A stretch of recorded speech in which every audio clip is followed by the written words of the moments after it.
is celebrating its 75th anniversary, and so we're celebrating from all the way until October of next year, I think that's right. But we're celebrating a lot, and if you're going to be at the Gen Convention Conference in January, we'll have a big presence there, and just a lot of really great things happening with the jazz program, highlighting alumni all year, including the 1 o'clock lab band with jazz trombonist on Tuesday, this coming Tuesday, in the Marcusson, Ben Patterson, formerly of the Urban Note.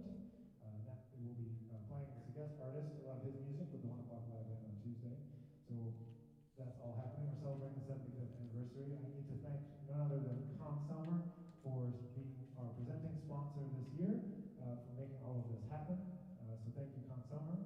And you can visit them. They have an exhibition here on campus. If you go out the door and around the corner and down the hall to 262, there's a poster on the door so you know, and there's signs everywhere that have arrows. Hopefully all the arrows are pointing in the right direction. So I was setting them all up. Hopefully I did that correctly. So you can visit them all day. They'll be there until around 4:30 p.m. and around 4:30 they'll be packing up.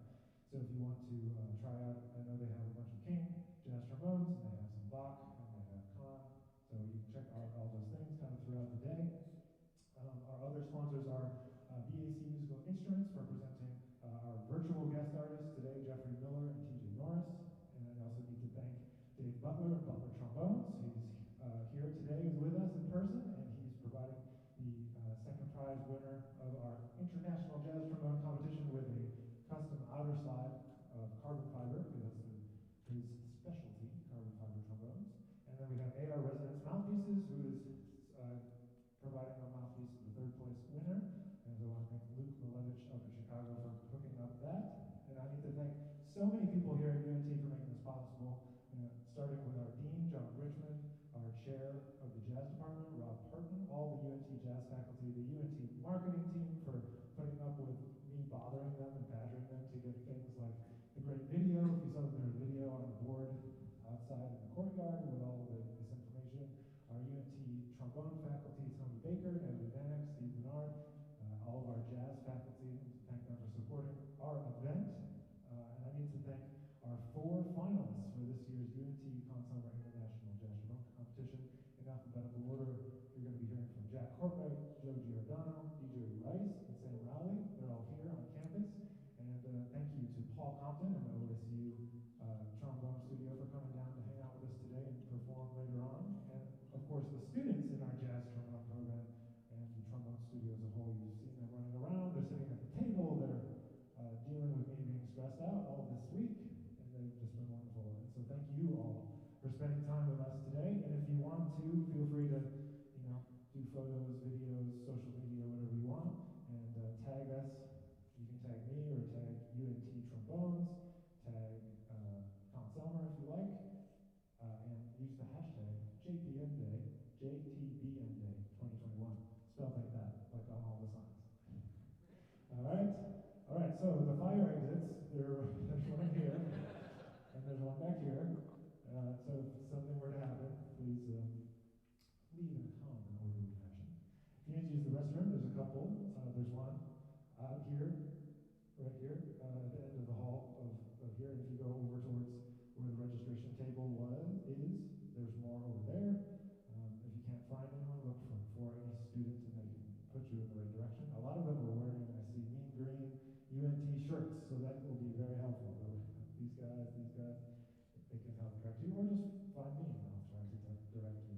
So what's happening today? You probably... It sounds a little muffled. Just turn up the overheads. Overheads. Okay. Score 5. What's happening today? So at 10 a.m., obviously it's me. We're going to talk, we're going to play, we're going to set up for the day. We have Jeffery Miller at 11. We have Jason Smith from Conn-Selmer at 12. We have the competition at 1. We have Ido Meshulam, our great guest artist for this year, at 2:30. We have TJ Norris at 4. OSU at 5. Dinner break and our finale concert at 8 p.m. tonight with the UNT U-Tubes and Ido Meshulam. So, take breaks as you need. I know there's a lot of things happening. If you want to go in and out, if you want to watch some on YouTube, watch some in person, feel free to do that. And in the master masterclasses, do feel free to ask questions. So if you're going to ask a question, we're going to get you in front of a microphone so they can hear you, the guest artists. We're also going to project them on the screen behind us, so you'll be able to see them in here. And no dumb questions. Feel free to ask questions, because if you are wondering, probably somebody else is wondering too. So feel free to ask questions throughout the day. And if you are interested in more information about attending UNT, our admissions is open right now, and the pre-screening deadline is in the beginning of December, so there's a couple more weeks. December 6th is the preferred deadline, but there's some information on the table, in the registration table, if you want to apply, so we'd be happy to get you that information. And I am looking for a TA or a TF next year, because our TA is graduating, so if you want to study jazz trombone here and help out with Jazz Trombone Day, this is the spot. So without further ado, let's turn it from talking to some music making. Before we start, I just want to thank this wonderful rhythm section. Please give it up for Davey Mooney on the guitar. Professor Davey Mooney. This is Chris Teal on the drums.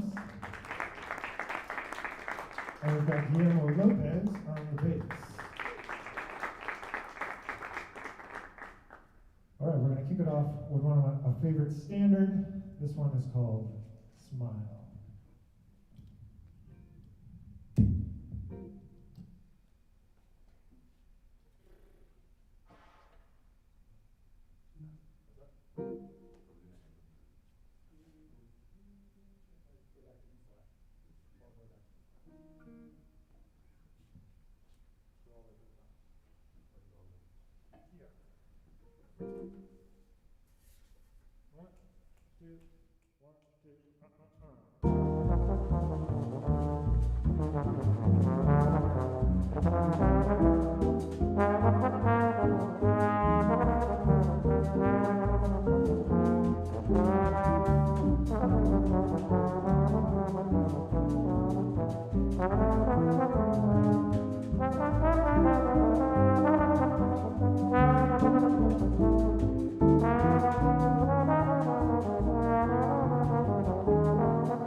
We're going to turn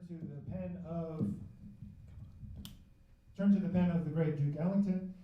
Duke Ellington is one of the most essential composers in jazz and was, for me, the first entry point into playing this music. And I wanted to dig a little deeper into his repertoire, and I recorded this on a recent album that came out a week ago, something like that. And this one is called The Star-Crossed Lovers.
as you walk in. If you didn't notice yet as you walked in and you want to, we have a big registration table, a bunch of things for you to take with you if you like, souvenirs from today. There's some posters there. There's programs. There's some information about UNT and what we're up to here. And there's also some CDs on the table. If you're interested in taking some music with you, feel free to take one.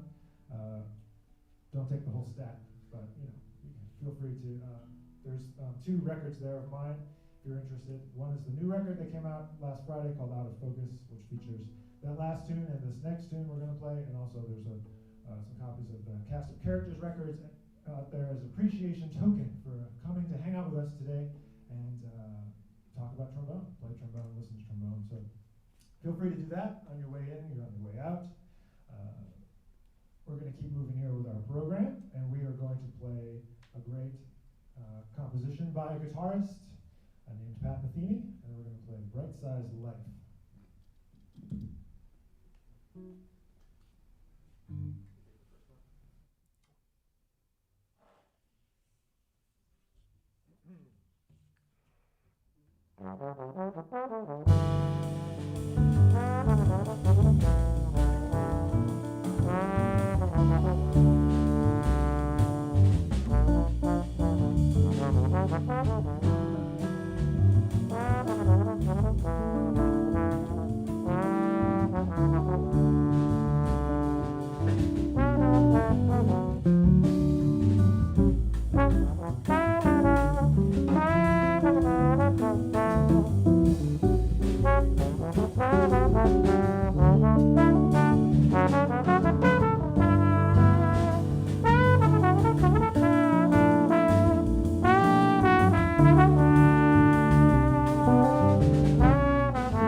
Okay, so I'm going to talk without the microphone because the people on the live stream can't hear it when I use the microphone. So we're going to continue. Well, we got a couple more tunes for you, and then we're going to switch it over to our first virtual masterclass of the day with Jeffery Miller.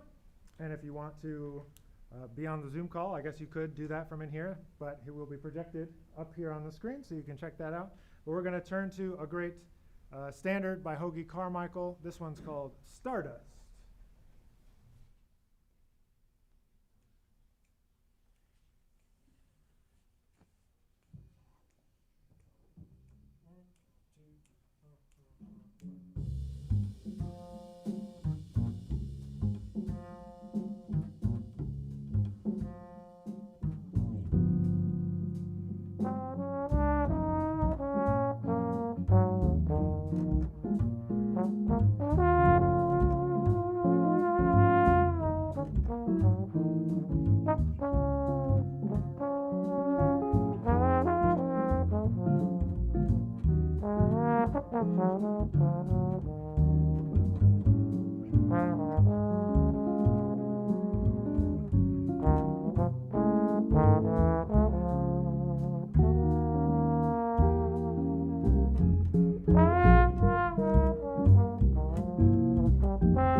One more time, please give it up for, that's Guillermo Lopez on the bass.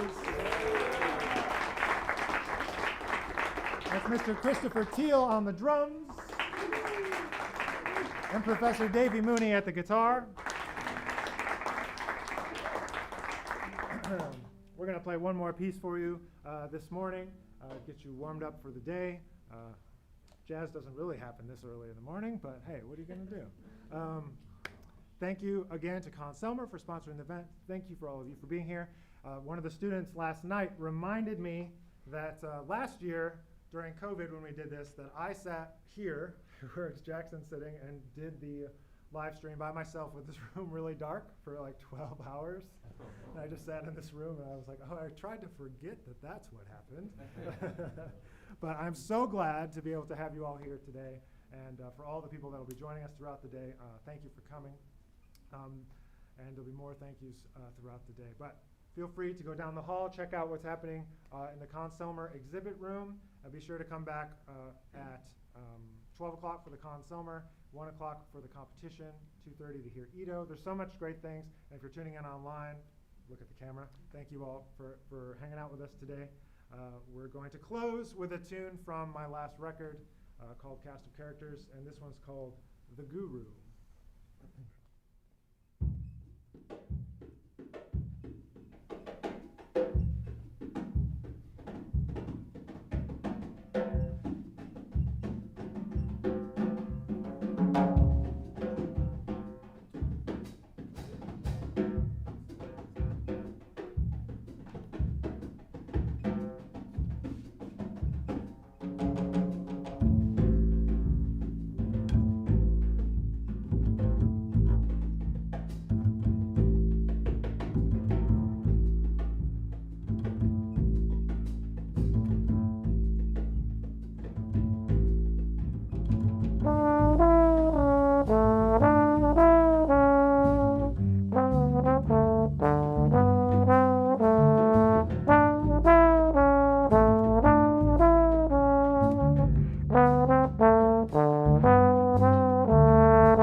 One more time for Davey Mooney, Chris Teal, Guillermo Lopez. Welcome to Jazz Trombone Day. I hope you have a wonderful day here with us today, and give us a couple minutes. We'll transition to the next event. But feel free to take a break, walk around, stretch your legs, and we'll see you back here in a few minutes.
Okay. Let's see.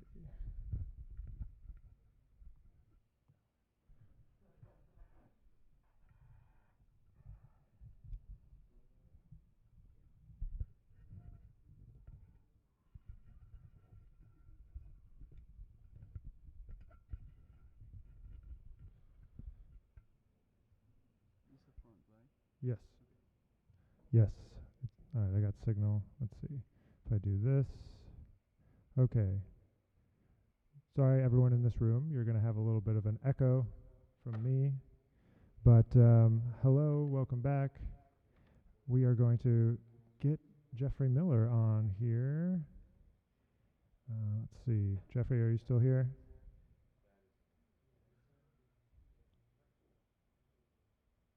There he is. Yeah. So good. How you doing, man?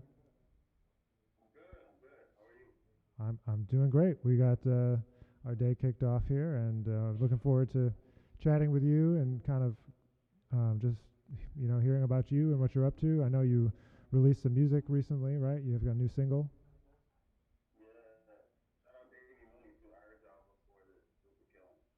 Oh, thanks. Yeah, Davey was just saying that you were in a group with him, or he was coaching a group that you were in, or something like that.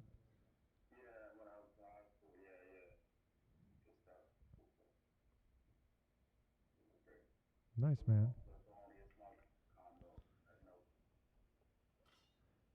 So why don't we get it kicked off? Well, you can just tell everybody kind of what you are been up to, kind of where you are, where you grew up, and um, it's recording already. Yeah. Where you grew up and what you're up to and what right now.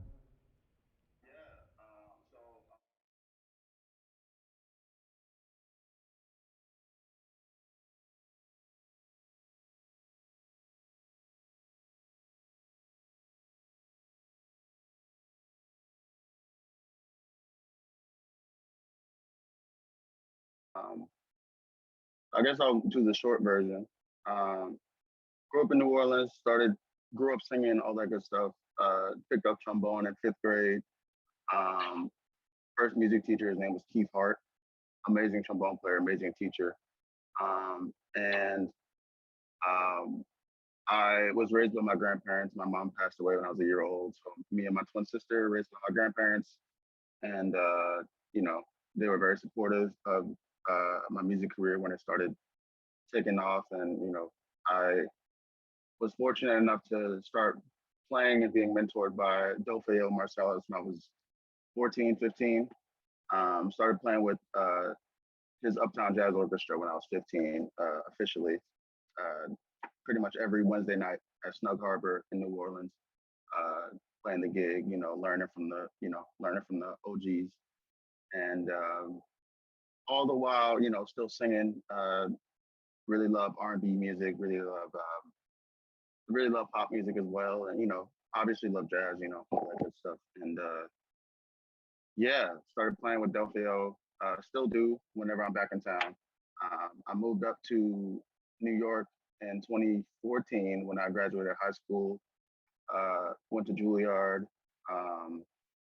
2014 when Winton took over the program, and went there for undergrad, and then also did the 2-year master's program. So just graduated from the master's program in 2020, and so you know, all the while working with my band and you know, putting out music when I can.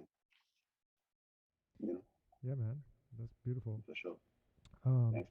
so, what was it like for you at Juilliard? Kind of who were you working with, and what kind of stuff was important to you during that time musically? All right, so my first 3 years at Juilliard, I studied with Steve Toure privately, and then so I spent a total of 6 years at Juilliard, 4 years for undergrad, 2 years for grad school, and then so first 3 years undergrad, Steve Toure, and then both my last year of undergrad and my first year of master's, I studied with Elliot Mason, and that was great. And then my final year of grad school, I sort of split lessons with trombonist Jason Jackson.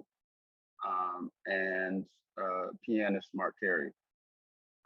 So I sort of split my lessons between those two people. And yeah, I mean, I definitely learned a lot from Juilliard, from being there, from being a student, and being involved um, just in general in the school and sort of in this, the student body. It became a little bit more difficult when I started working a lot of gigging, but I don't know, I loved it.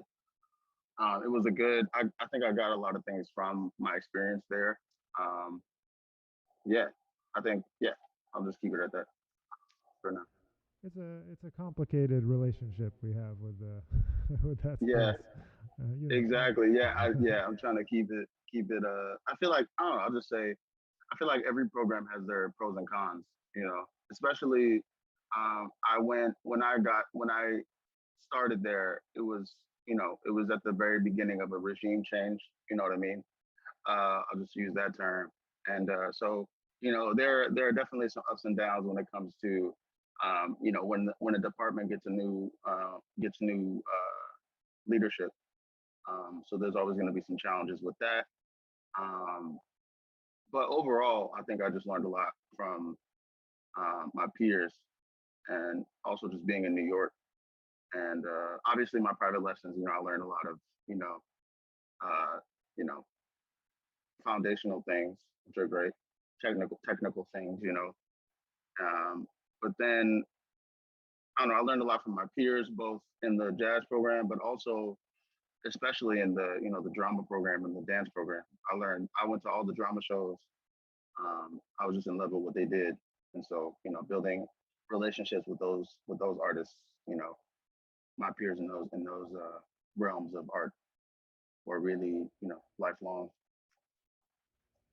yeah, relationships. so I think that's a good segue into what I wanted to ask you about because you have such like a obviously a mastery of jazz and playing that, and you've been playing it for a long time, obviously. But how do you fuse together everything kind of in your life together? Like I know you've got that New Orleans background, you play with Wynton, you're doing Juilliard, but like the music that you're releasing kind of fuses all that stuff together. And so I wonder if you could talk a little bit about how you've assimilated all of those influences into who you are as an Hmm. artist. Yeah, I personally feel like that was always who I was.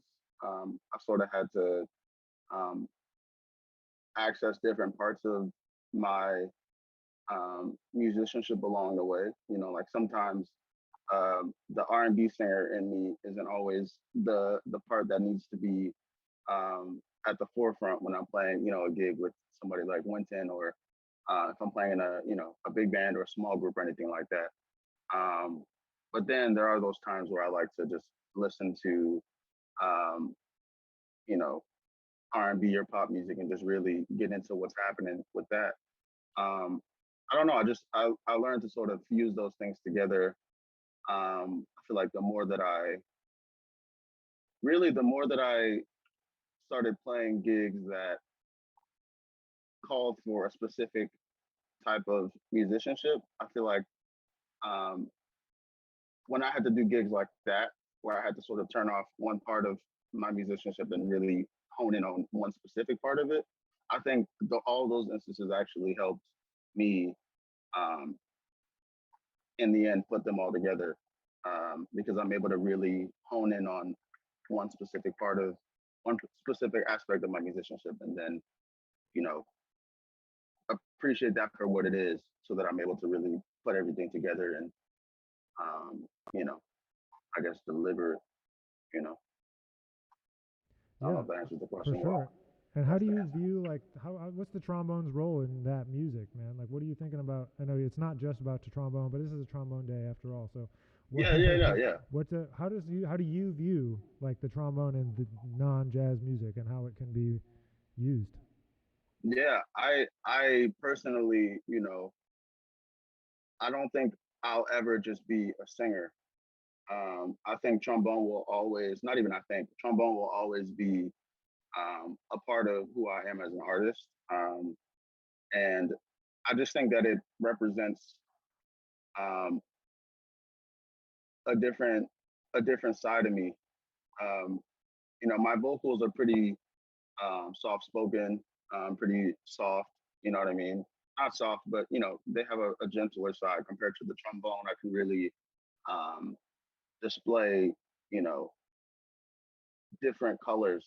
Um, whether that's whether the colors sort of mirror the softer side of what my vocals deliver, but also it can deliver a stronger, um, more not aggressive side, but a more, forward, forward, forward side of who I am. I just think that the trombone is so beautiful and so versatile that um, it's a beautiful extension of who I am, and I will never give it up. It's always going to be, part of who I am. You're always going to see me with a trombone in my hand. Let's just put it that way. You know what I mean? Yeah, I dig it. I dig it. Yeah. So sometimes I know some people ask me this. Sometimes I'd love to hear what you think. Yeah. Um, trombone sometimes gets relegated to the back. Sometimes people think of it as a kind of obnoxious instrument or a silly instrument. Yeah. How do you deal with that?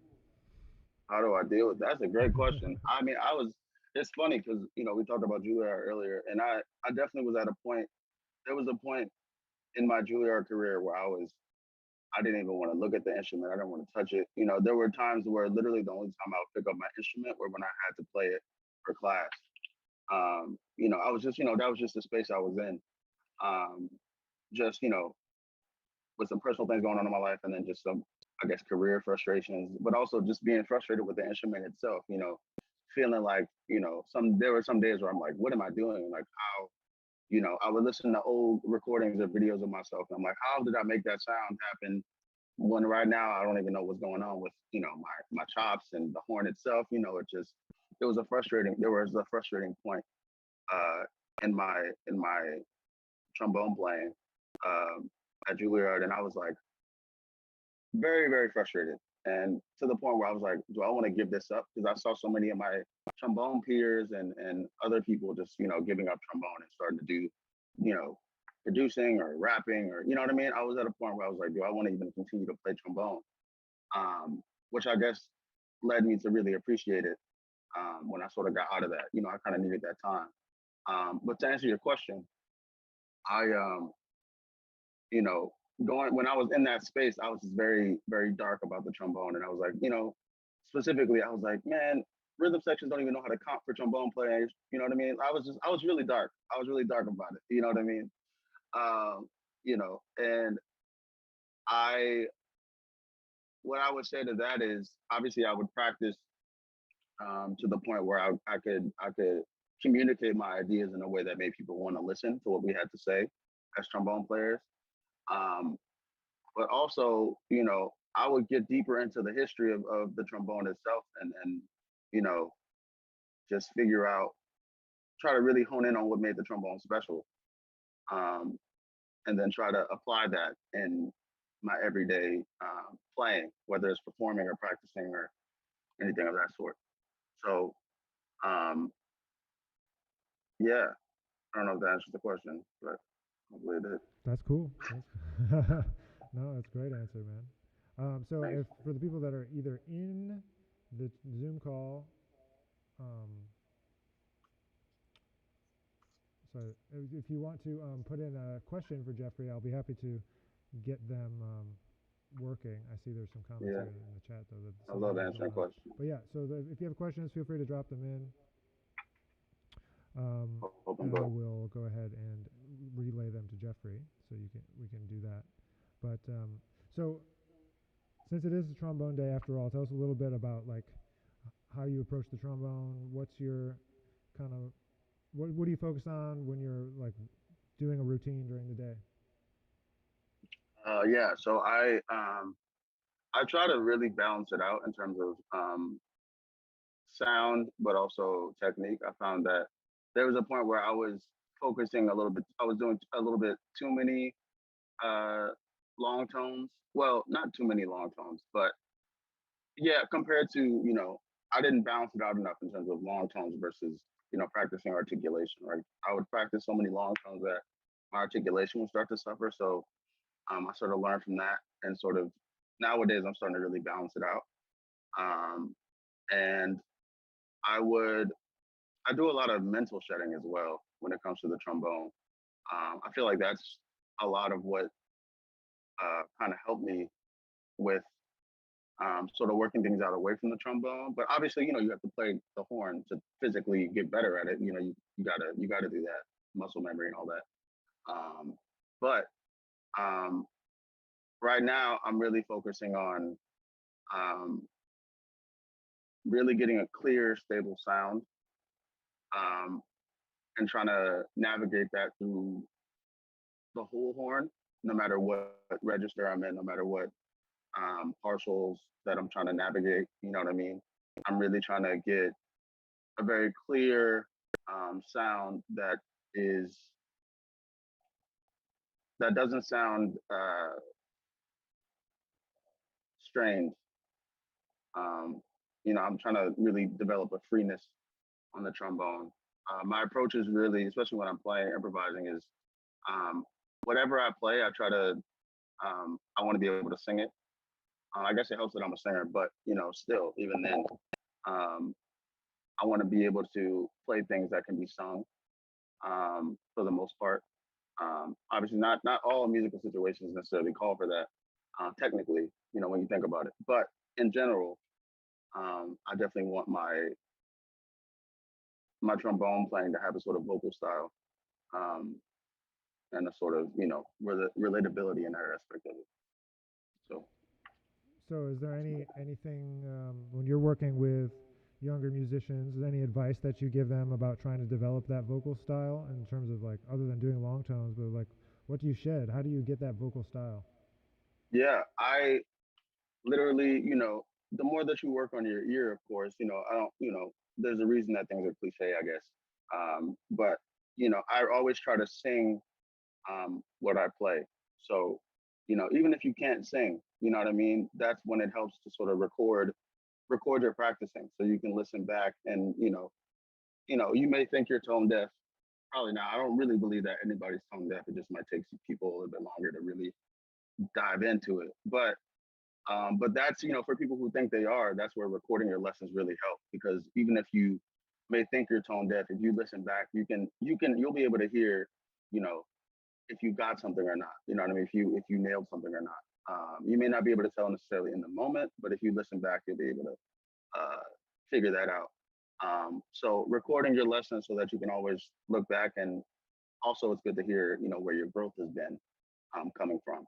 Um, but I always say, with my students, the first thing I always practice with them when I get them the first time is breathing, making sure your breathing is on point, and then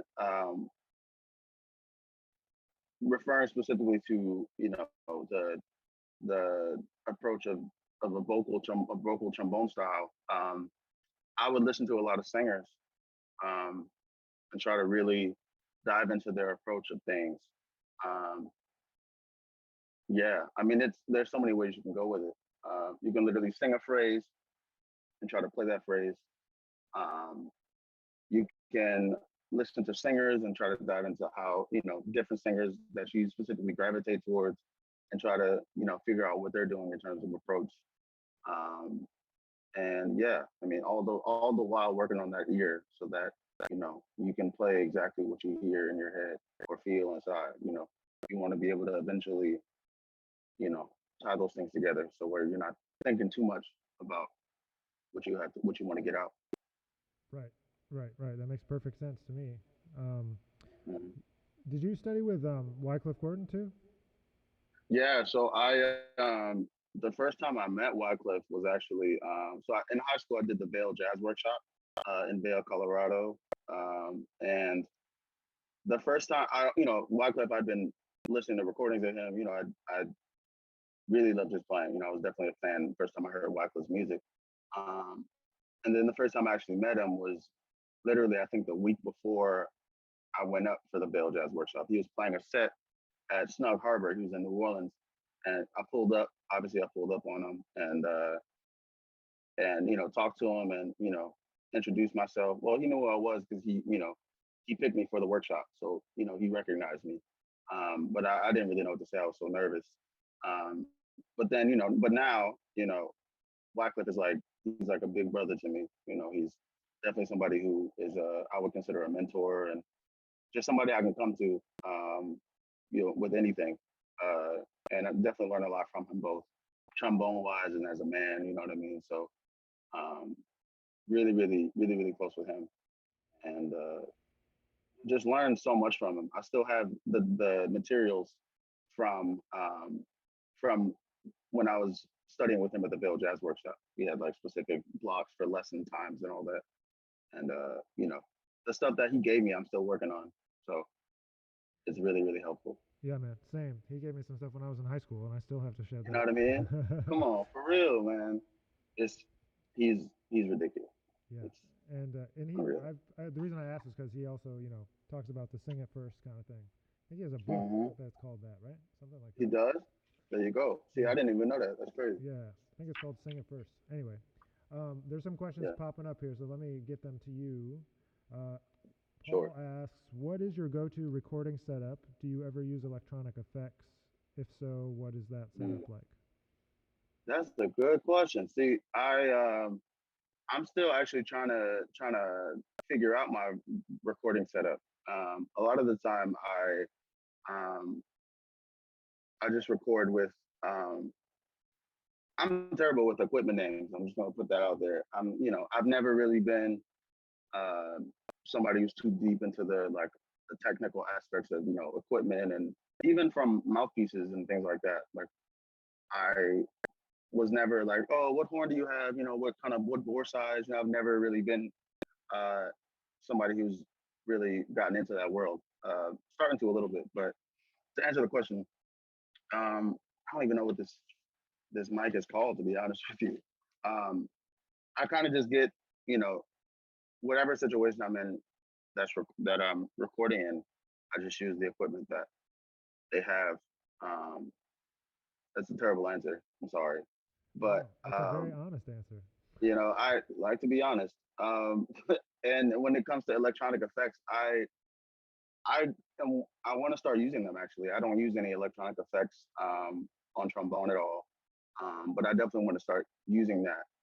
I speaking of which, the Dirty Dozen brass band was at Blue Note last week or so, and TJ Norris, trombone player, he's going to be a guest, I believe, soon. He plays with Dirty Dozen, and he was using effects that during the set, and I was like, oh, it's just obviously I know what effects are. I've heard of them. I'm familiar with them, but I didn't expect them to be using pedals and things like that on the Dirty Dozen brass band set. It was so cool. It was so dope. TJ's so sick, and so I pulled up on him after the set. I was like, yo, what? They called me up actually on the set at the end of the set, and I was like, yo, what pedals are you using? And we're gonna rap about that later, but definitely want to start getting into the pedals and the effects and things like that soon. Um, so sorry for a very long-winded but not very good answer to your question, but No, it's it good. was It's you know good, man.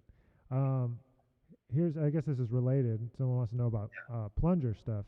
Was there any mm, plunger exercises you would do, or did you mainly learn through experimentation over time? uh, yeah. There's I learned some plunger exercises through Steve Toure. He has like this plunger sheet of different syllables that you can use for the plunger. But up until then, still kind of now, to be honest, I kind of just uh, try to just create different effects and different sounds in the moment. I guess sort of based on experimentation and you know, in the moment, just spontaneous um, improvisation, composition or whatever you want to call it. Also, it's Jeffery. I'm just gonna be that guy and for the spelling of my name, Jeffery, not Ruy. Very subtle thing, but Oh, somehow been in his question. Yeah, I see it there. Yeah. yeah, yeah. All Um, good. Thank you, Connor. That was a great question. yeah, and yeah, ooh, right? The Yeah, ah Steve ooh ooh Terre, ah yeah. ooh wah, yeah, yeah. um, Here's another question for you. What is your mindset when coming up with ideas in your music as far as improvisation? Mm. I Great question. I sort of going back to the sing it first concept. I really just try to um, whatever I hear in my head is what's gonna come out. Um, I try to really marry my ear to the instrument and really just try to connect those two things. Um, yeah, I try to sort of adopt the spontaneous composition model. I want to make sure that all of my ideas are sort of related or have some kind of conversation element to them. Um, and just make sure that um, it's sort of like a call and response thing, I guess, with myself. I just want to make sure that all of my ideas have um, I don't know, have a thorough line and can be, that people when they hear it, they can sort of hear the the conversational element in my improvisation. You know what I mean? I just want to Yeah. make it singable and digestible, but in a but not in like a dumbed down sort of way, but more just in like a conversational, like I said, um, conversational way, a human like element Mm-hmm. to it. Yeah. Who are some of your favorite artists right now of any genre? And genre. I'm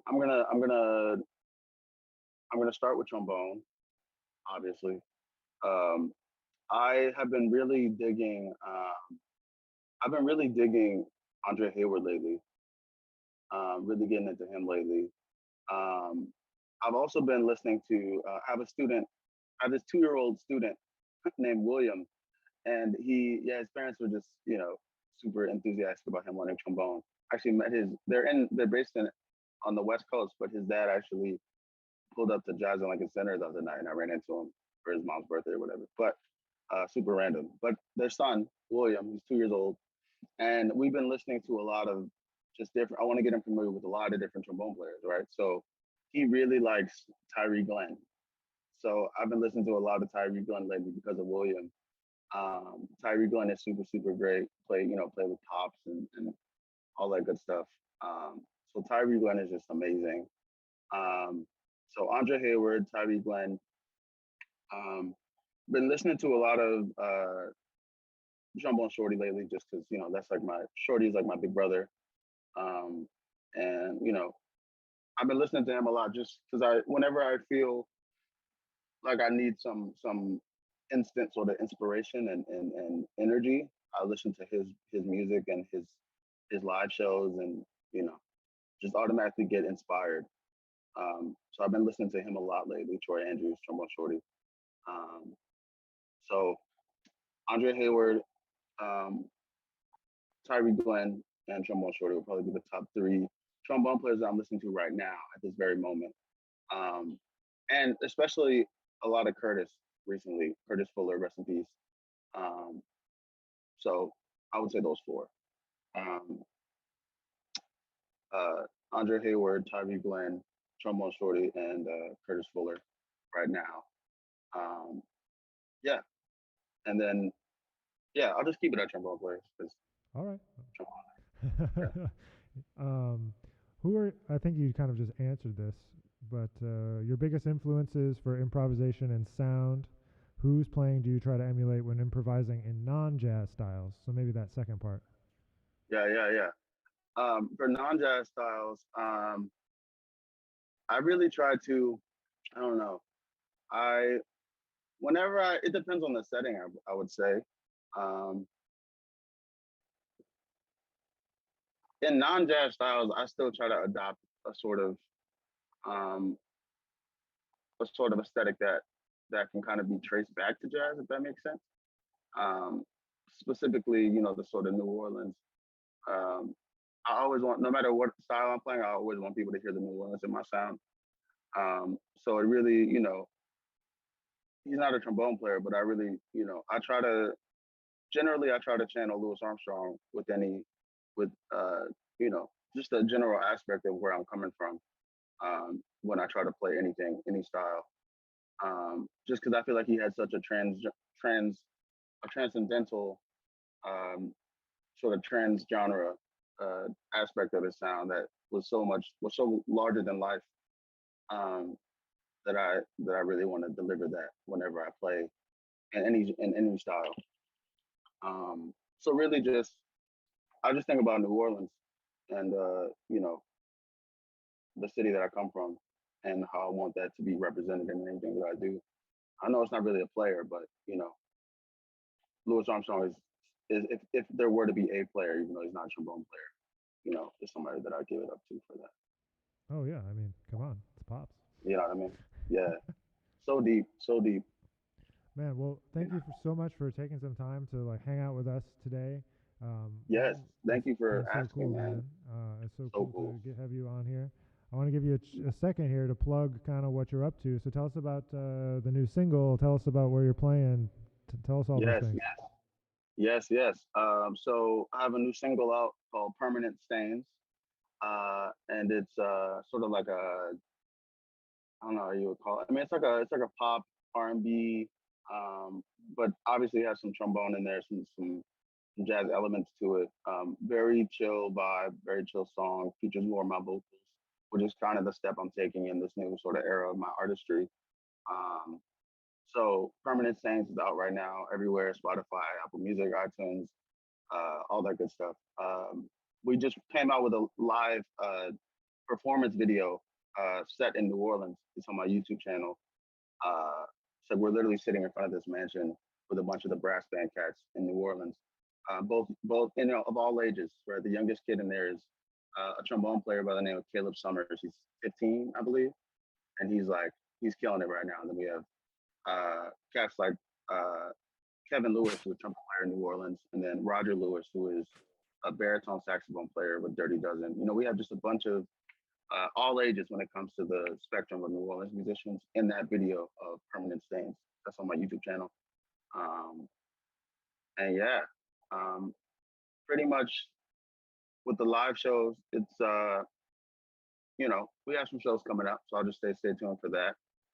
Yeah, my website is jefferymillermusic.com, and that has all my social media on it: Instagram, Facebook, YouTube, SoundCloud, all that good stuff on there. So jefferymillermusic.com has all that. Beautiful. Thank you Yes. so much, Jeffrey. We appreciate you Thank being you. here. How we got a round of applause for that? Thank you so much.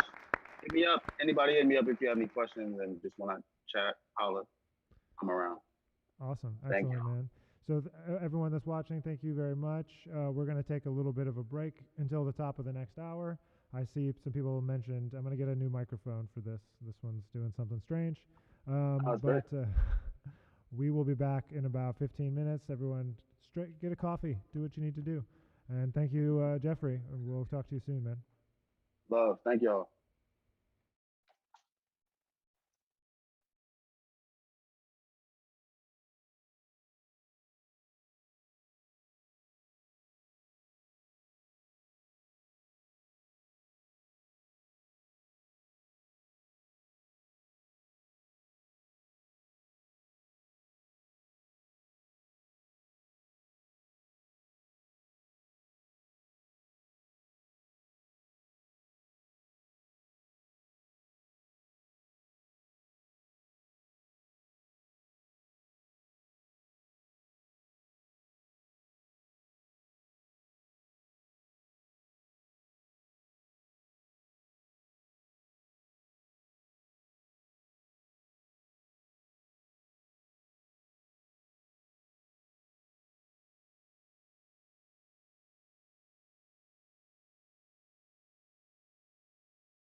All right, hello friends, welcome back.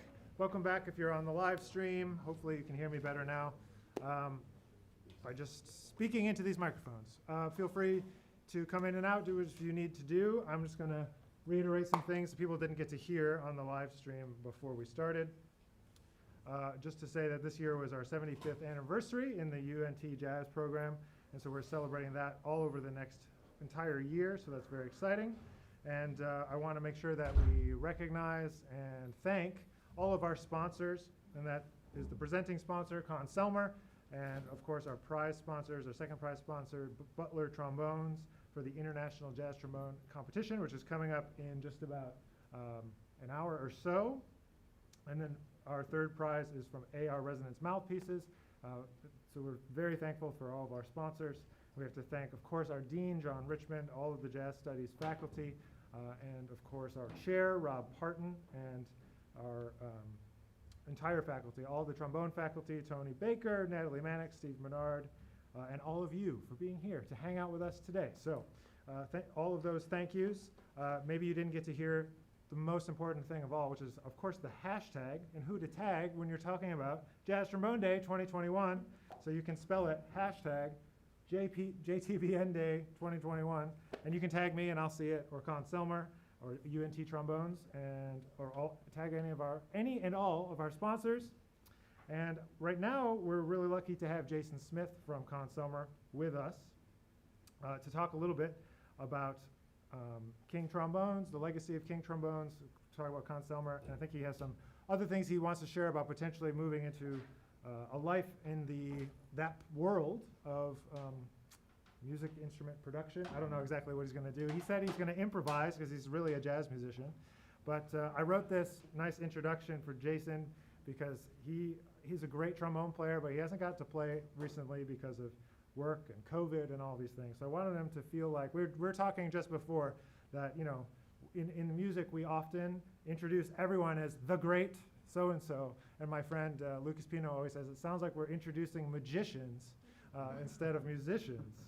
And so I wrote this little introduction for Jason, so I'm going to try to make him feel special right now. So from his early days as a product tester in the East Lake, Ohio Conn-Selmer factory, Jason Smith has been committed to the legacy of Conn-Selmer's trombone brands, Bach, Conn, and of course King, and is now the trombone product manager at Conn-Selmer.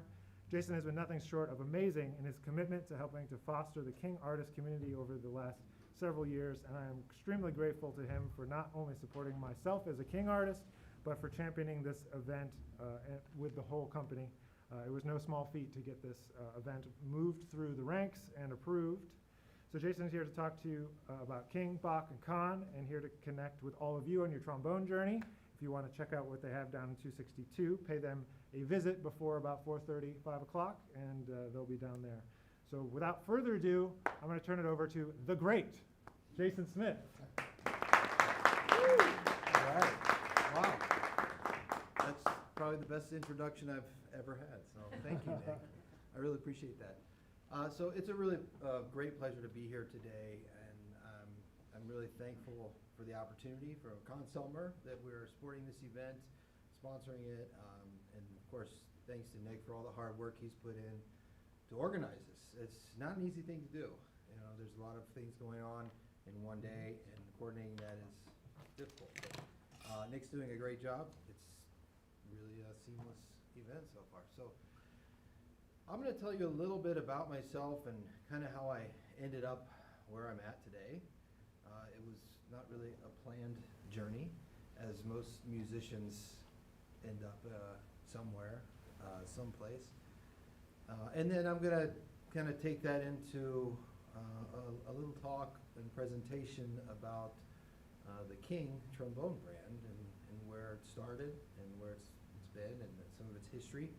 Just kind of look at the trombones and what we make today. It's really a cool thing. So about myself, I'm not going to talk too much because, you know, who likes talking about themselves? But, you know, yeah, as Nick said, I am a trombone player. I grew up in Florida and, you know, studied classical and jazz and just kind of played everything and did everything that I could. You know, anytime there was an opportunity to play, I took that opportunity. So, you know, there was a lot of phases in my development that took me to various schools, various teachers, and various gigs, a lot of various gigs. And I ended up moving to Cleveland for grad school. I studied at CIM, which is, of course, very much not a jazz school. So that was sort of a phase in my development that I was strictly focusing on classical playing in school and doing a ton of jazz stuff outside of that, and all sorts of commercial styles, from, you know, salsa bands to Broadway stuff, funk bands. I played in a ska band for a long time, and it was all sorts of stuff. So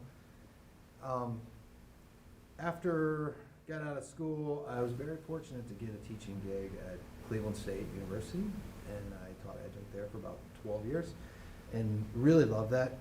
Had a great studio, great colleagues, continued to do a ton of freelancing, all sorts of different stuff. Again, a lot of fortunate things came my way because A, I was willing to do anything. B, I was working really hard to be able to show up and perform in any setting. And C, you know, I was surrounding myself around people that could help me get opportunities. And that is a key thing you have to really remember in life. You know, if you want to get gigs, you have to go out there and seek those gigs and work your way into the scene. And that took me a little while in Cleveland because there's a lot of great trombone players there. So it's a great community, and much like, you know, down here, Dallas area, Denton, Fort Worth, it's a ton of work going on. There's also a ton of players. You go to New York, there's a ton of work, a ton of players. So you have to work your way into the scene, and you do that by putting yourself out there. You know, you have to make those connections, and when you do make the connections, you have to be ready, and you also have to be the kind of person that others want to work with. That's a really key thing, you know, with your attitude, it's your personality.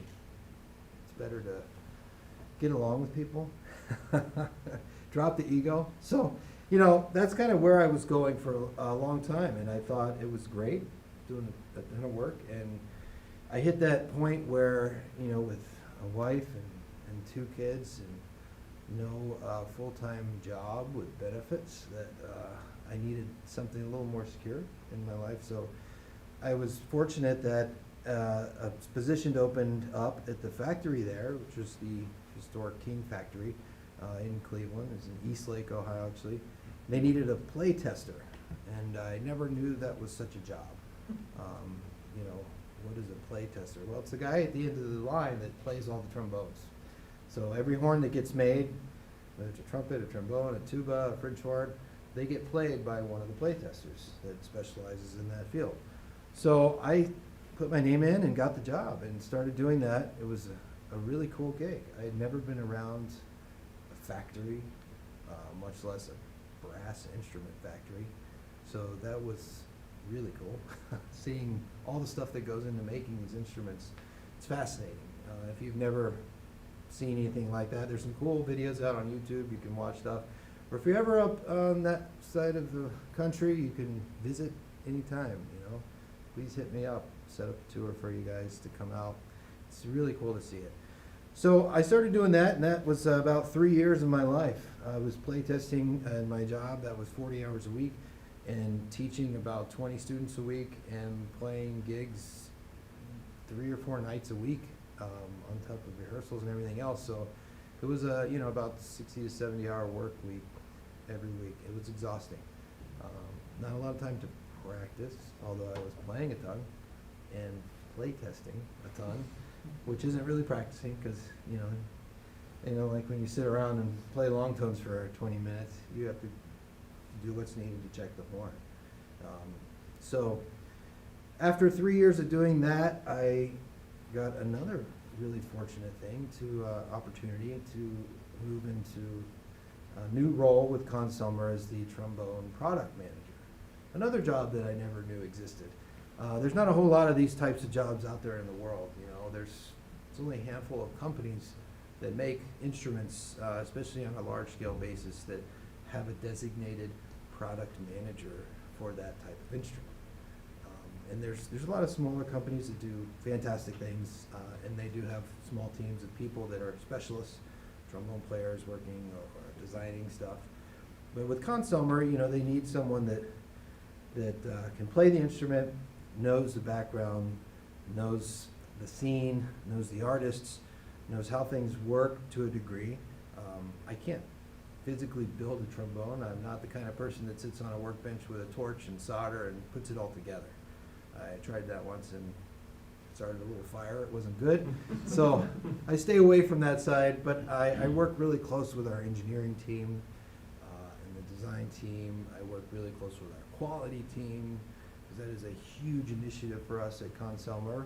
We do not downplay the fact that a lot of our historic brands have been through some rough times, and we are working extremely hard and have been to rebuild a lot of things that have dipped a little bit over time. So that's like my main focus and drive for me, is restoring the legacy of these important brands and really bringing them back to the top of the game. You know, that's where it's at. There's a lot at stake with the iconicness of these horns. So I've been doing this for about 3 years, and I gotta tell you, it's a crazy job because it takes me all over the place. I get to do fun events like this. I also get to sit in front of my computer and answer emails all day and sit in meetings and work with the sales team, work on, you know, pricing, work on engineering, work on quality and customer service, and help dealers and talk to artists and work on projects and listen to people complain. You know, it's all sorts of stuff. It's nonstop, but I love it because I'm passionate about trombone and music.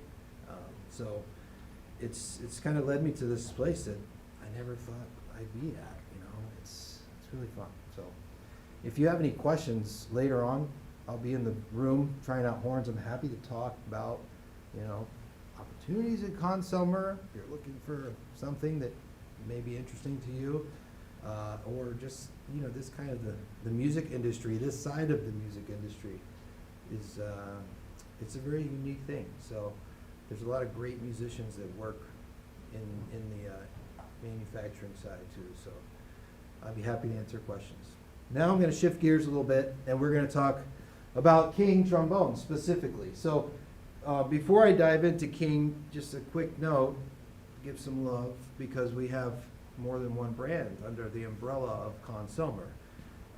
Obviously, Vincent Bach, the iconic trombone and trumpet brand, is, you know, a flagship and the quintessential orchestral trombone and trumpet of America. So Bach is a huge part of that. We also have some really great jazz models. I have a couple of them. The 12, 16s are in the room. Please try them out. And then Conn, of course, CG Conn, another historic company and brand that started in Elkhart, where we're based now. And we still have one Holton trombone model around. It's a bass trombone, which is a fantastic bass. And King. So 4 brands. Today I'm going to shift to just King, because King needs some love. You know, it's a great horn for jazz, any type of commercial music. And of course, Nick is one of my favorite King trombone artists that I love to hang with and talk with and shoot the breeze with. So I know a lot of his students play King as well, and I think it is important for us all to learn a little bit about the history and the legacy of where these things started. So King is about 127 years old now, and it all started with this guy here, Mr. H.N. White, Henderson White. He grew up in Michigan. He was born in 1873, and he started learning a little bit about building instruments and working with a repair technician, and was just a kind of guy that liked to tinker with stuff. You know, I think the very first instrument he made was this violin. It was out of a cigar box. That was the body of the violin, and he attached a neck to it and put some strings with a bridge, and There you go. That was his first instrument, kind of a silly project, but it got him really excited to create things. And then he moved to Cleveland a little later and started doing more work with a music shop there and decided he's going to start building trombones. That was his first thing. So in 1894, the very first King trombone was built. And there was a long time that he was actually the one making all the hand slides. So from 1894 to 1908, every hand slide was actually made by H. N. White himself. And of course, you can see in this picture here, he had a pretty cool shop going on that we'll see a little bit more footage of as we go through this. Now, King, where does the name King come from? H. N. White was the company, but they had this King trombone. That was like the model that they came out with. Well, there was a guy named Thomas King. He was a trombone player in Cleveland, a fantastic player and teacher, and he was the guy that H. N. White collaborated with to design this trombone. And, you know, there was some really fantastic trombones out at that time. Of course, most people were playing a Conn at that time. You know, you looked around and you saw Arthur Pryor was playing a Conn trombone, and, you know, a lot of people looked up to him as the trombone god of the time, so, and still is to this day, really. So Conn was the thing.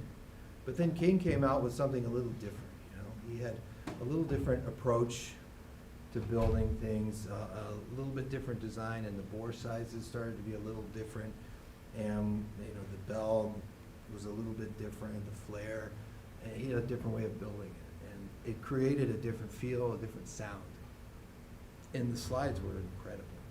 So that started to spread. The word of that caught like wildfire. And all of these great players became interested in King trombones. One of the bigger influences early on was Al Pinard, who was one of the trombone players in Arthur Pryor's band.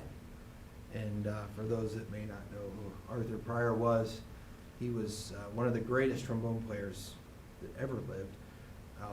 This is coming out of the John Philip Sousa era. He had created his own band, and at this time there were band concerts all over the country. These bands would tour from city to city, and Pryor had this incredible band put together. Of course, his trombone section was phenomenal, and he would always get up and play a couple solos during the concerts. But one of his trombone players, Al Pinard, started playing a King, and then more and more people started playing King. And of course, they'd go around all these cities, and they'd meet all the local trombone players, and they'd say, "Well, what are you playing? What are you playing?" He's like, "I got this new King trombone." So that's how it really started spreading all over the country. And then a relationship started that really helped boost things with Gardell Simmons, who was notoriously a Conn trombone player and had a lot of stuff with Conn. And he started picking up a King and playing with him. And he was playing in the New York Phil, in Philadelphia, so he had also spent some time in Cleveland as well. So this is kind of a cool shot here of an old advertisement where you can see the iconic King trombones. These were before the name of the brand became King. It was just H. N. White. So there was a whole period of time. Here's some neat shots of the factory itself. This is in the plating department. You can see the big tanks they have where they would actually dip into the silver plating, gold plating, or the nickel plating. Definitely way before OSHA. They're not wearing any kind of masks in there. So, you know, they probably were sucking down some nasty fumes, unfortunately. But there was really historic thing going on, and this was all taking place in Cleveland, just outside of downtown Superior Avenue, which was kind of a cool thing for me, having, you know, moved to Cleveland, gone to school there, and set up there, my family, and working and playing, to know the history there of this great factory brand. Because, you know, I got my first King trombone when I was in high school. It was a 1968 3B with a Sterling bell, and I got it for a steal at the local music shop. Somebody had sold it through consignment, and man, that horn was a dream. I still have it, still play it. It's my main horn. I love it, and I know where it was built, and I don't know who built it at the time, but the cool thing now is I know the people that build them every day, and it's really fun to see that. A really important part of the King history that not many people know about is the legacy of Edna White. And you know, this is something that is remarkable because at the time, there were no females that were president of any type of instrument company in the world, really. And she stepped up when H.N. White passed away and took over the company. And she led them through an incredible phase. You know, if you look at the dates when she took over in 1940, you know, there were some troublesome times in the 40s that a lot of manufacturing companies went through, especially during the war, of course. And, you know, the King factory really contributed. Of course, most factories at that time had to switch production over to help make supplies, even ammunition, you name it, things to help out with the war effort. And King, the factory there certainly did help support that. In fact, we have some really cool records of some certificates, you know, from the president. That's congratulations and thank yous for all of your efforts in helping us get through this. And it's really a special part of the history. But beyond that, Edna really helped King not just to sustain what they have developed, but progress into something even bigger.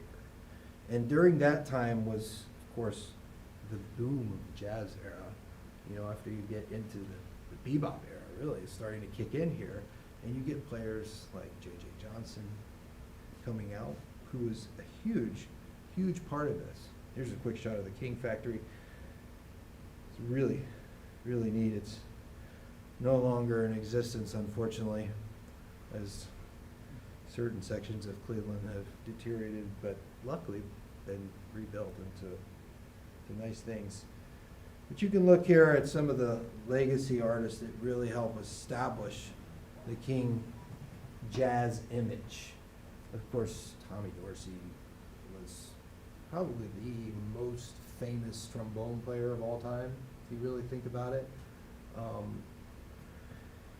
He was on every radio station across the world, every day, every night. You know, everybody knew who he was, and he played a King trombone. Of course, JJ was, you know, the eminent master of bebop playing on trombone, and loved his 3B. And Jack Teagarden, of course, was another really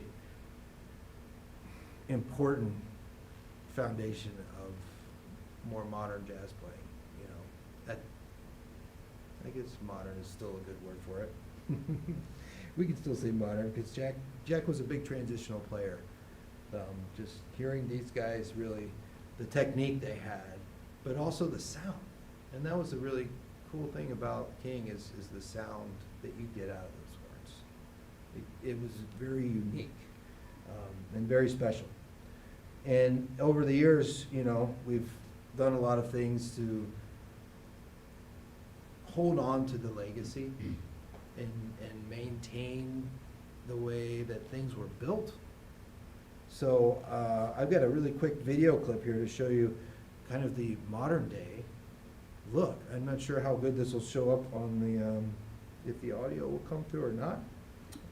Maybe? It may or may not. If not, it's okay.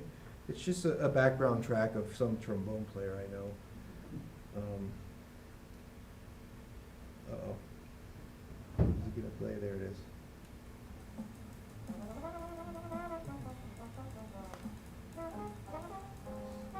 Not too loud. That's okay.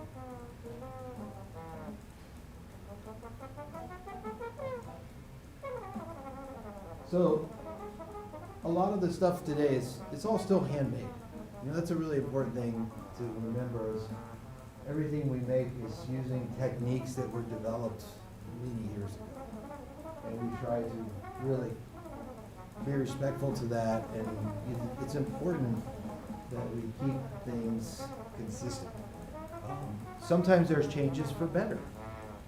Technology develops, we move forward, and try to embrace those things for the good. But a lot of this stuff is all approached in the same way, and really keeping the legacy alive. You know, that's an important fact for us. There have been some developments over the years to introduce new types of models, new variations of those, to kind of stretch the possibilities that can meet the demands of certain players. So we have a pretty wide array of king trombones today. You know, of course, originally it was the 2B and the 3B, and those were your choices. Now we've expanded that, and we've offered things with different hand slides, different bell materials, finishes, and different bore sizes is a big thing. So you can see a little list here of some of those in-between models. The 2BL is the lightweight model. We'll talk a little bit about that. The 2BPL is the plus, the 2B plus. And then, of course, you have the same thing on the 3. You have a 3BL and a 3B plus, kind of filling in those gaps. And then the 4B holding up the rear on the large bore size. Now, there used to be more.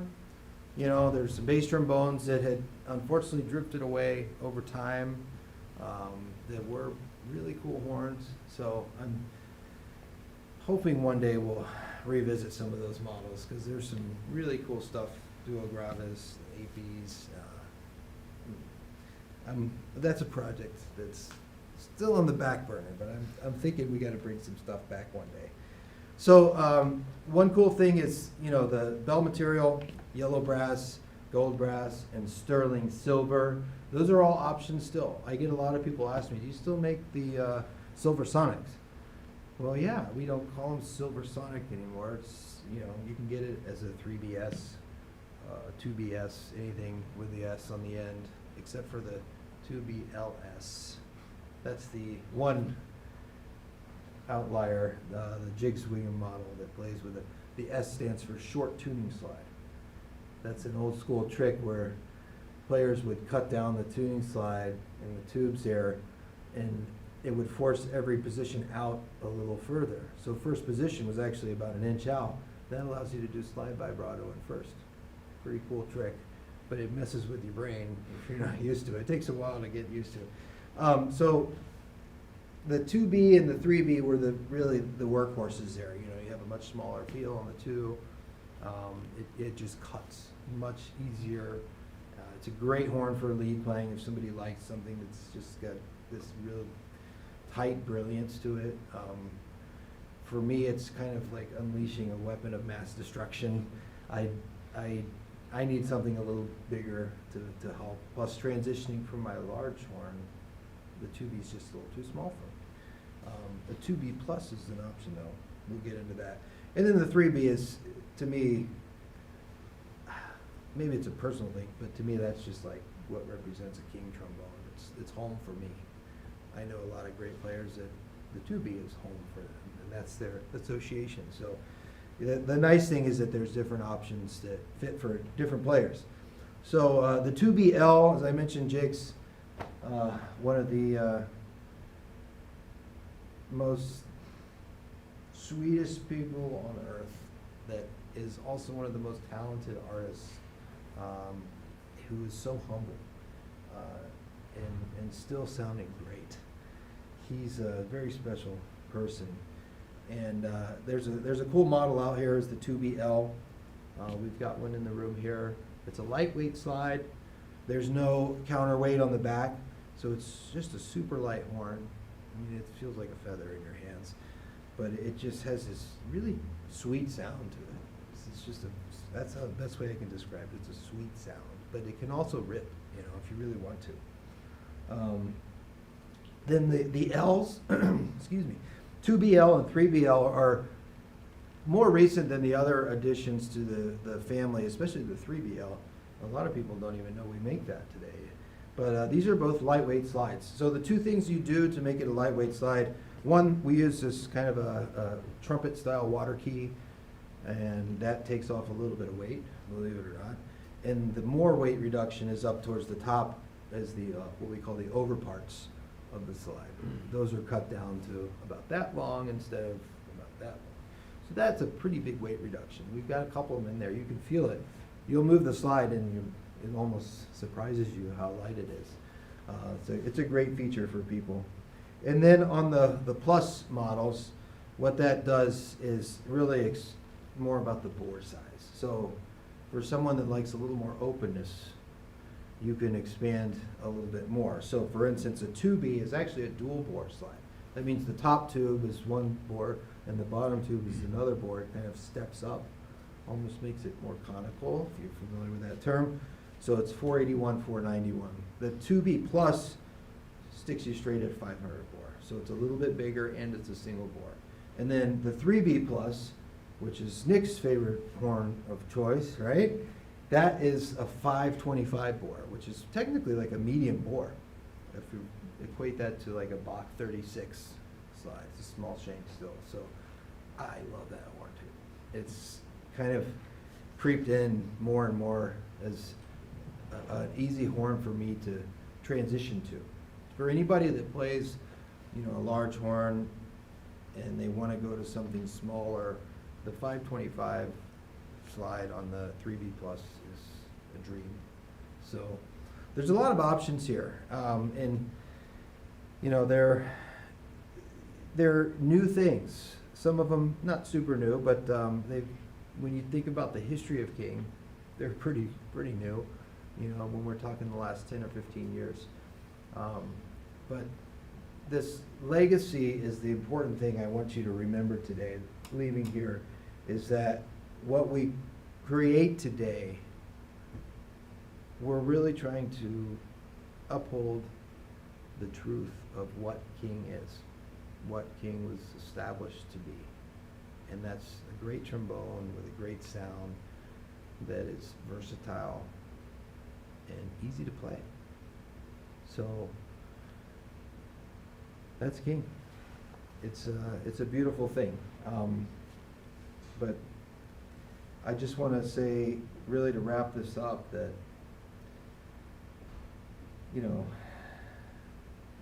the thing I find special about doing this job is, being around instruments like this.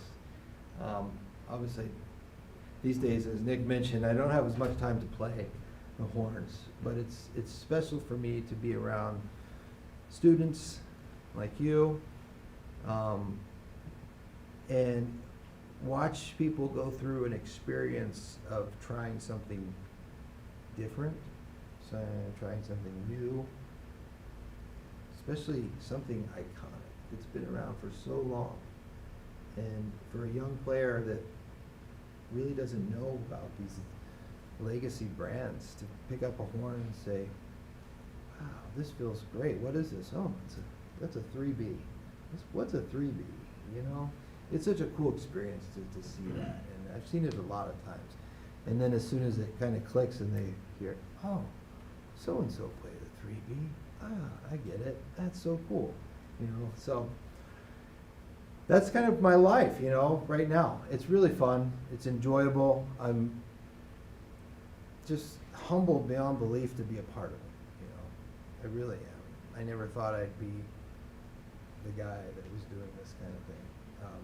So it's an honor to do that, and it's an honor to have the relationships I do, especially with a lot of our artists. That to me is one of the most important things, because for a company that makes instruments, we're not making instruments for ourselves. We're making instruments for you. We're making instruments for students from the very beginning all the way through college and beyond. And we're making instruments for professionals all over the world. And the collaboration with those players is the key ingredient to developing the right thing, maintaining the right level, and having really the connection that's needed to have a great instrument. So I'm really honored to have Nick as one of my great trombone artists on the team, and really, it's an honor to be here and talk about this stuff with you guys. So, I can. There's a question. Oh, there's a question come in. Okay, can I? I love questions. Could you talk about the innovative process behind creating equipment? How is it different for creating an instrument for the general population versus for a specific artist? Good question. So, let's see. First, the process itself. It's a long process that involves a lot of things. Conn-Selmer's a big company. There's a lot of moving parts. It would be a lot different for a small shop that is primarily focused on custom things to develop something. You know, there's an idea, a design, a prototype, and then redesign, prototype, and you're done, more or less, you know. And you know, in a company like this, you have to really put a lot of thought into it because it involves a lot of people from every angle. And not to get too far into it because we're talking about trombone, but the business side of it is really involved because it involves, you know, the finances, the connections with all the music stores, all of our dealers, going out into the community. So we have to think a lot about what we want to build and who it's for. That's the first question you ask. So is this for a specific artist, or is this for a specific type or group of artists, or is this for a specific group of student level players? Also something that I do. So the development process starts with that. You know, any marketing book you read will tell you, you know, your first and most important thing is who's your audience, right? It's a good thing as a musician too. You know, who are you playing for? And sometimes you'll adapt your style or your approach based on your audience. That's not always a good thing. Sometimes you need to hold strong to what you believe and what you know and what you do and play with your voice. But there's also times, certain gigs, where you have to adapt for sure. So when I'm approaching a project to build something, it's starting there. I want to decide what we're building. And then it's really, you know, the cool thing that I'm very lucky, we have a huge palette of options already available between the different brands and the different styles of instruments. And then you have to decide, well, do we want to use something from here and change it in a certain way, or something from here and change it a certain way, or do we want to start with something completely different? And that all depends on what your end goal is. So if your end goal is to create a new version of a 3B, obviously you're going to want to start with a 3B and see what you need to do to change that. But if I wanted to develop something completely different, like, I don't know, a 37B, you could start totally from scratch. And what I do in the process, when I have an idea, I'm not an engineer, so I can't design things and make drawings and work with CAD files, but we have an engineering team and I work really closely with them to develop stuff. So the idea goes from the head, and that starts from not just me. Obviously, I talked about that artist relationship. That's where a lot of ideas come from. I can tell you now that I get ideas from people almost every day. Hey, can you make this? Hey, you guys should build these. Oh, you should bring back this model. And you know, yeah, I'd love to do it all. I really would, because I love trombone. I want to make it all. But you know, you also have to be precise and detailed with what you want to offer people in your portfolio. So the process starts with the idea, goes into engineering, and we develop our prototype. And that's really how it starts. But then the implementation is a pretty big thing because there's a lot of people involved in building these instruments. And there's different phases. And the communication level has to be high. And you have to make sure everyone's on the same page and knows what we're doing. And then that extends beyond that into the marketing side and the sales side. You communicate with your customers, all the players out there. Think of that long list, and you know, all that is a circle, really. The idea has to start somewhere, but has to be thinking the whole time of all the steps involved. So it's kind of complicated, right? But the essence of it is really just about making something that sounds great, plays great, feels great, and it's nice if it looks great, that people are going to want to play, you know. There was another part to that question. Oh, for somebody that wants something more unique for a certain artist, you know, that's something that we're trying to do less and more of at the same time. So a lot of people ask for very unique things, say, oh, can you make this for me and change that? Sometimes it's easy, sometimes it's not. And again, I'd love to do it all. But it's, you know, resources have to be focused. You know, if you stop your daily production to build this one-off for somebody, it stops the flow. So you have to consider that, you know, and this is it's a big operation here. You know, we have about 150 people working in the plant, in just one plant. That's in Melford. And you have Eastlake in Ohio with about 200 people working there. So there's a flow of production that you have to be aware of. But I do like to try to do things, if I can, for certain artists. And there's certainly ways that I like to take those requests into a development phase. And that's where we end up with new models. We just launched a huge new lineup on the Bach Artisan trombones, which is the premier large bore Bach trombones. There's a lot of new options. So that was a really fun and grueling project that I went through that took almost 2 years to develop everything. And there were a few artists involved, mainly one on the valve section with Peter Steiner. That was a huge collaboration with him working on that model. So that was a really fun project. So I guess that's all the questions. So if you have more questions, please stop by, ask me anything trombone related, career related, practice related, gig related, whatever it is, you know, tritone subs, whatever, you know, we can talk about it. So thank you, Nick, again. I really appreciate the time you gave me today. I love talking about trombones and how we build them and what's involved, because it's a fun thing. So I guess I'll turn it back over to you and let you shut it down. Thank you, All right, we're going to take about 5 minutes, 10 minutes here to reset, and we'll be back with the competition. So we'll have our 4 finalists playing, and it's going to be a lot of fun. So thanks for being here with us online. If you're online, thanks to all of you in person here.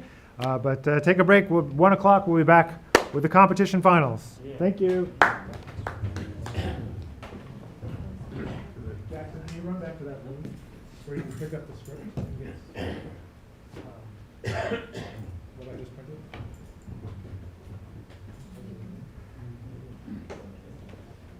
Yeah, Jason.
Courtwright, Joe Giordano, DJ Rice, and Sam Rowley.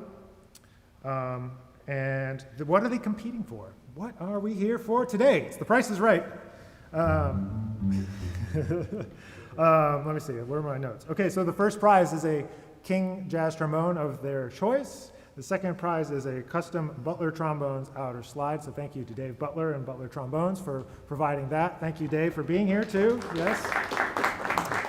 And our third prize is a custom AR Resonance mouthpiece from AR Resonance Mouthpieces. So we're very excited to be able to have all of those prizes and all of these people joining us. We've had, I know I said international, it really is international. The finalists are all from the United States, but we had submissions from Japan, USA, Canada, Australia, Europe, Cuba, and in the past we've had entrants from other parts of Asia and South America and Africa. So it really is an international competition. And one thing that was very, very important to me in the development of this was to make sure that it was very low cost or close to as free as possible for the finalists to submit and then to be able to come to campus. So without our sponsors, we would not be able to do that. So that's one huge, huge thank you to all of them. So yes, thank you very much. I appreciate that. Let's clap it up. And yeah, so you don't need to hear me talking anymore. So I'm going to let our co-MC here, Jackson Churchill, come to the front. He's one of our master students in the studio, and he's going to be introducing the finalists today. So I'm going to turn it over to Jackson, and then he's going to introduce our first finalist. Yeah, how about we just give another hand for Nick Finzer for putting all this together, yeah? Yeah. So I'm Jackson. I go to school here. I'm a master's student and super fortunate to be a classmate of some of our finalists and also, studying from Nick and all that stuff. So our first finalist for today is Mr. Jack Courtwright. And if I find my correct page, I will tell you all about him. So Jack currently is a teaching fellow here at the University of North Texas. He studies with Nick, and he directs the U-Tubes Jazz Trombone Ensemble, which you're going to hear later tonight with Ido Meshulam, our guest artist. He also directs the 7 o'clock lab band, which is one of the lab bands here. He holds a BM and performer certificate from the Eastman School of Music, and he studied there with Mark Kellogg and Larry Zulkin, and he also studied arranging with Bill Dobbins. Jack has been the winner of the International Trombone Association's J.J. Johnson and Carl Fontana jazz competitions, as well as the American Trombone Workshop's National Solo Jazz Competition. Under Jack's direction, the U-Tubes were the winners of the ITA Kai Winding's Jazz Trombone Ensemble competition that happened last year.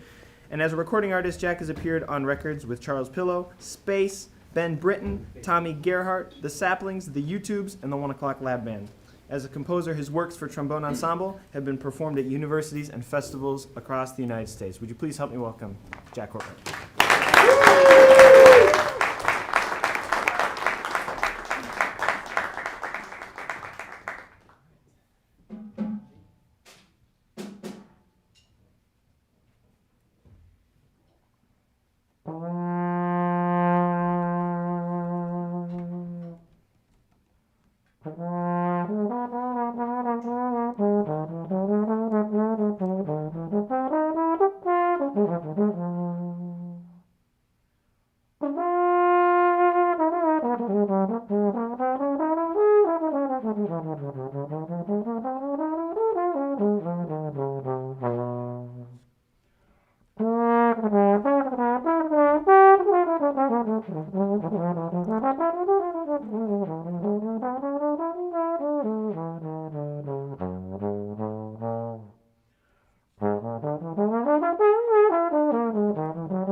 Thank you all so much for being here. Really appreciate this awesome turnout, being among friends in a room full of trombone players and hopefully trombone fans.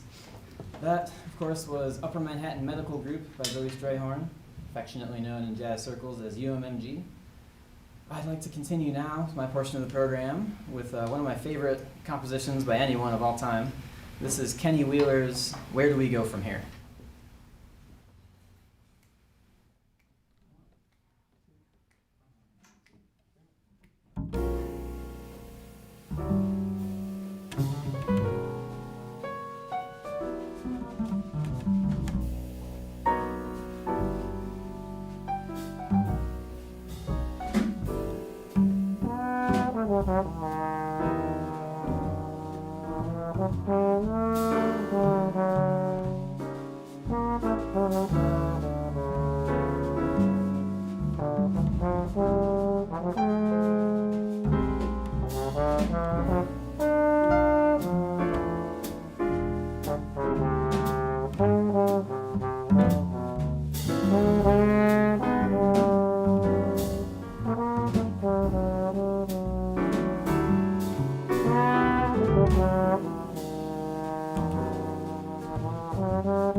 Where do we go from here? We'd like to now round out this portion of the program with a world premiere, an original composition of my own. Before we do that, I'd be remiss if I didn't just once more say thank you to and give you a chance to say hello to Mr. June Lee on the piano, Professor Wayne Seaton on the bass, Professor Quincy Davis on the drums. We hope you enjoy my new tune, Lost to the World.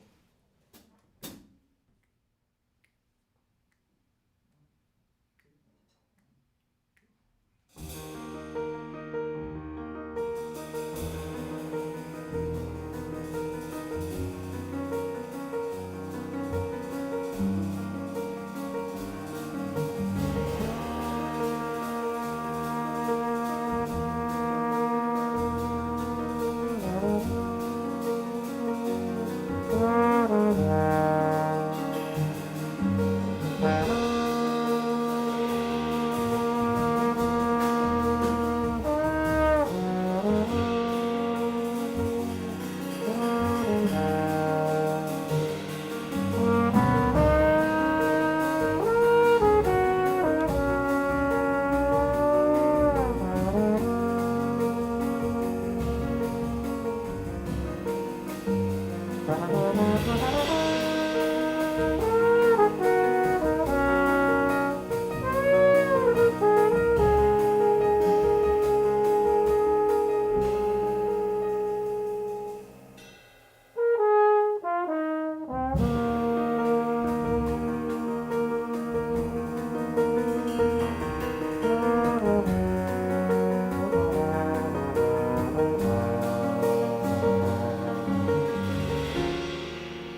Glad that you all get to experience what myself and my classmates get to hear on a daily basis.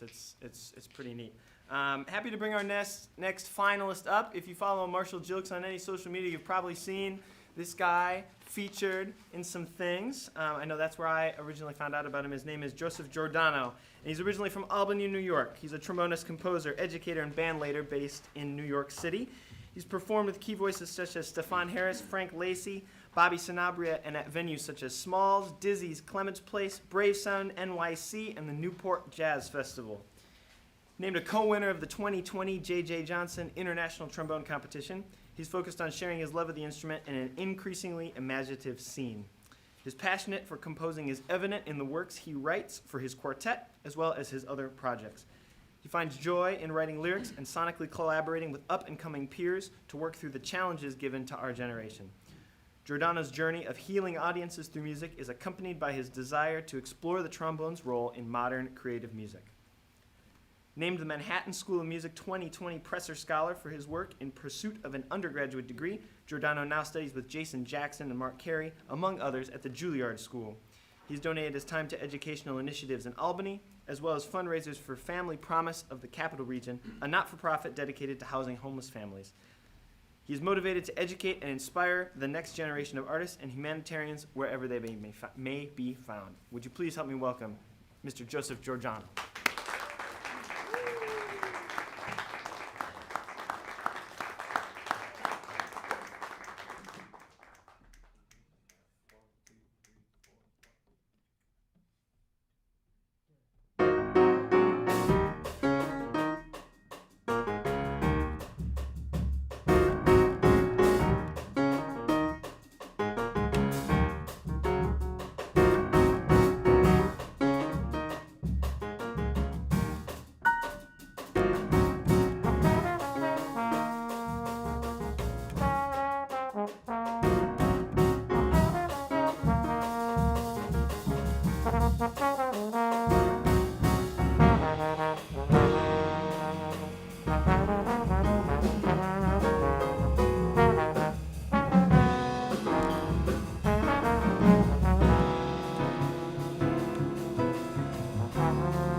Thank you for being here, everybody. Appreciate you guys coming out, supporting everybody on the live. Appreciate you as well. We just did a song called "I'm Not So Sure" by the great Cedar Walton, but we're in Texas, so I figured we'd play it like Roy Hargrove did. He's one of my heroes. We're going to continue now with one of my favorite ballads. This is entitled "My Ship" by Kurt Vile.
Thank you.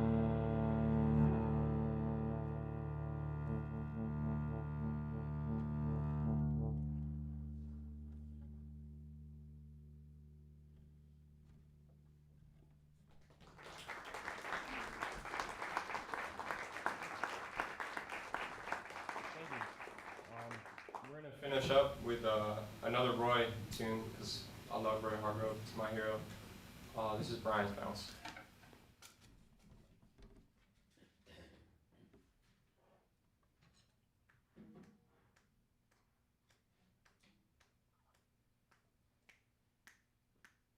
One, two, one, two, one.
feel as though this is the part of the program where I need to tell a joke, but I've been under strict guidelines from somebody to not tell jokes.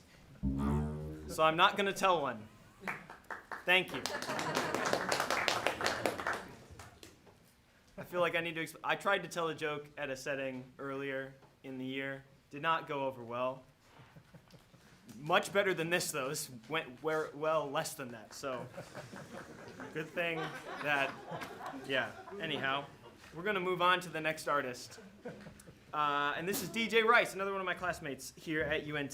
He's an active trombonist, educator, composer, and arranger in the Dallas-Fort Worth Metroplex. As an undergraduate here at the University of North Texas, he studied with Tony Baker and Nick Finzer and played in several student ensembles, including the internationally recognized U-Tubes Jazz Trombone Ensemble from 2015 to 2019, and the 7-time Grammy-nominated 1 O'Clock Lab Band from 2017 to 2019. He's also in it again in 2021. As a member of the 1 O'Clock Lab Band, DJ was featured as a soloist on Lab 2018 as a composer of 2 charts on the album Lab 2019. As a member of the U-Tubes, he composed several charts for the ensemble and helped them win the American Trombone Workshop Jazz Ensemble Competition in 2016 and 2019. Before graduating from UNT, DJ played jazz trombone and euphonium in the 2018 Disney All-American College Band. DJ attended Michigan State University from 2019 to 2020, where he studied with Michael Dees as a graduate student, co-directing the MSU Jazz Orchestra 2 and Jazz Octet 3. During this time, DJ was a finalist and co-winner of the 2020 International Trombone Association J.J. Johnson Jazz Trombone Competition. He also assisted Nick Finzer with his Jazz Trombone Boot Camp in 2020 and 2021. In 2021, DJ returned to the UNT to complete his master's degree in jazz composition and arranging under the direction of Rich DeRosa. He currently serves as a teaching assistant for the UNT Jazz Arranging class, and he plays lead trombone in the 1 O'Clock Lab Band. Please welcome DJ Rice.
Thank you so much. Really excited to be here and see a lot of new faces as well as some familiar ones. That first tune was an original composition of mine entitled Going South and Looking Up. This next one we're going to do is a straight eights tune I composed a few years back on a bus ride on the way to North Carolina. And the theme of it is kind of being in an uncomfortable place, but also being okay with that, and then eventually getting uncomfortable in that uncomfortable place. This tune is called Sights to Behold.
just now showing up, I'd like to introduce the rhythm section.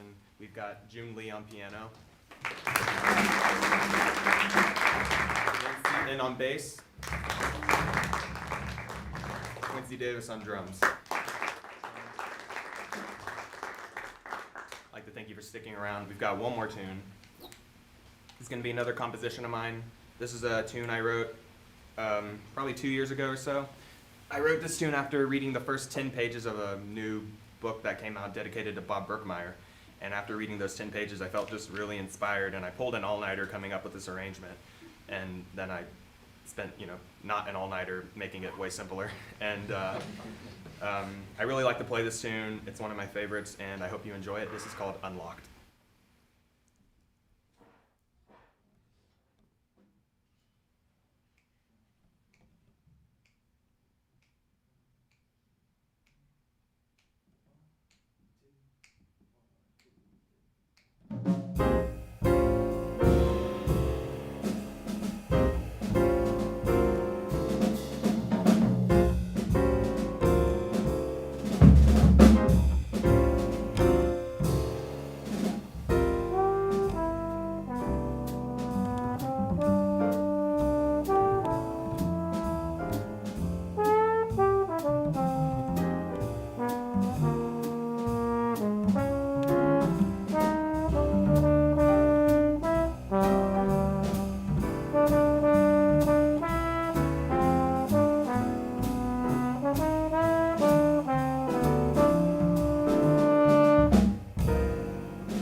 we introduce our last artist of the day, I want to remind you that if you've liked what you've heard and what you will hear with our last finalist, it won't be the last time you'll hear from one of them.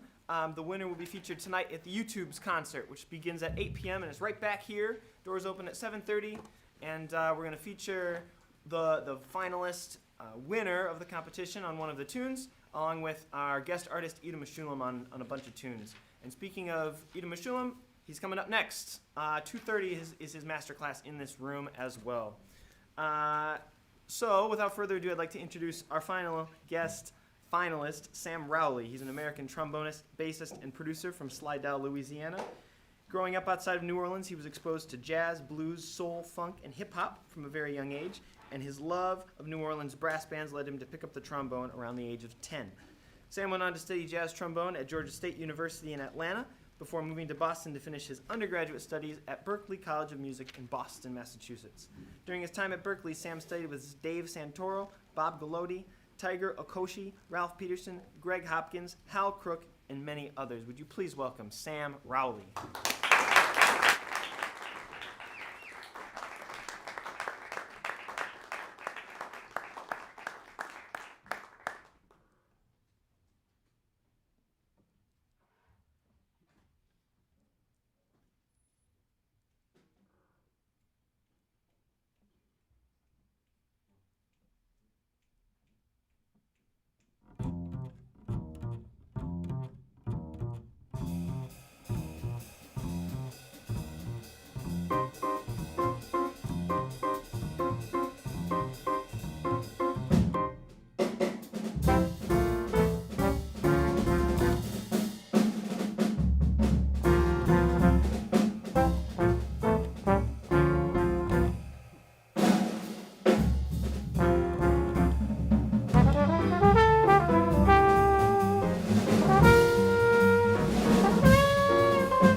Miles' tune, Seven Steps to Heaven. Next, I want to continue and then completely just change everything up and continue with an Ambrose Akinmusiri tune entitled Henya.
Before I play my last tune, I just want to say, huge shout out to Nick Finzer for putting on this whole thing and giving us all this great opportunity to, just play and be seen. And just, also, I don't think if I've ever been in a room with this many trombone players before. And I'm not even sure if that's like legally allowed, like past like a certain cap, but this has just been like, I've had so much fun this weekend. Like, thank you so much for having me. I want to finish out with probably like one of the most beautiful tunes ever written, like my favorite Thelonious Monk composition, Ask Me Now.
Let's once again thank all of our and congratulate all of our finalists: Joseph Giordano, Jack Courtwright, DJ Rice, and Sam Rowley.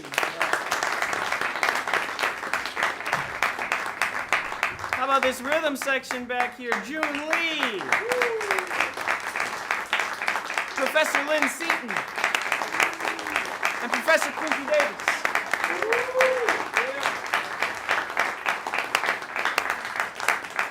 Once again, you'll get to hear the winner of the competition tonight. The winner of the competition will be announced, and we'll also get to perform tonight at the U-Tubes Concert Extraordinaire, starting at 8 p.m. in here. Ido Meshulam's Masterclass is up next. The Conn-Selmer booth still open in room 262 down the hall. Thanks so much for coming out. We'll see you in a bit. Yeah.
so quiet.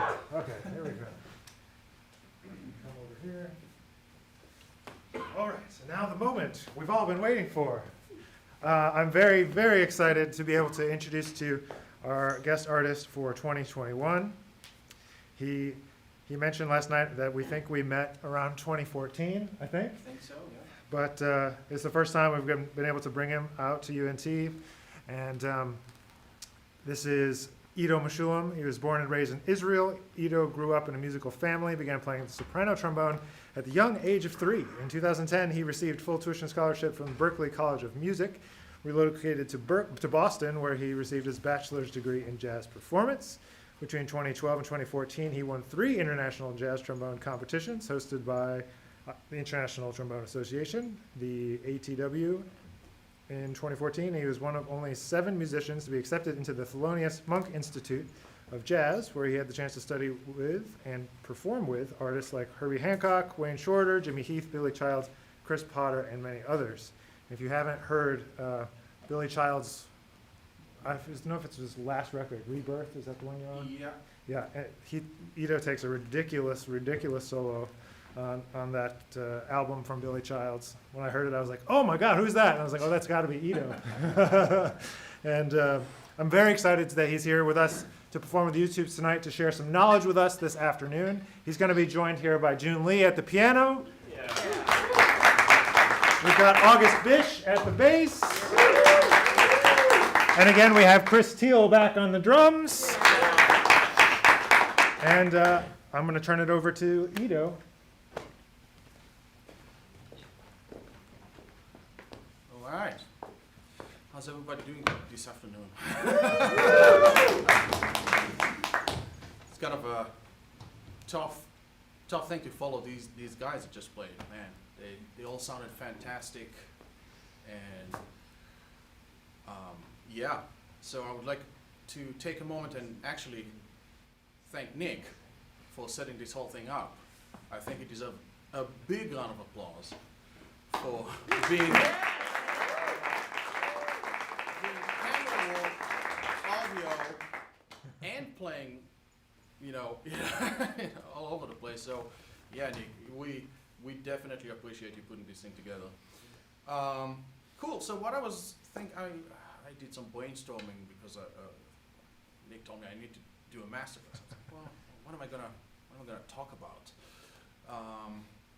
And I figured I'd talk about some concepts of improvisation that can actually be applied to all levels, whether if you're a killer jazz musician or if you don't know anything about jazz.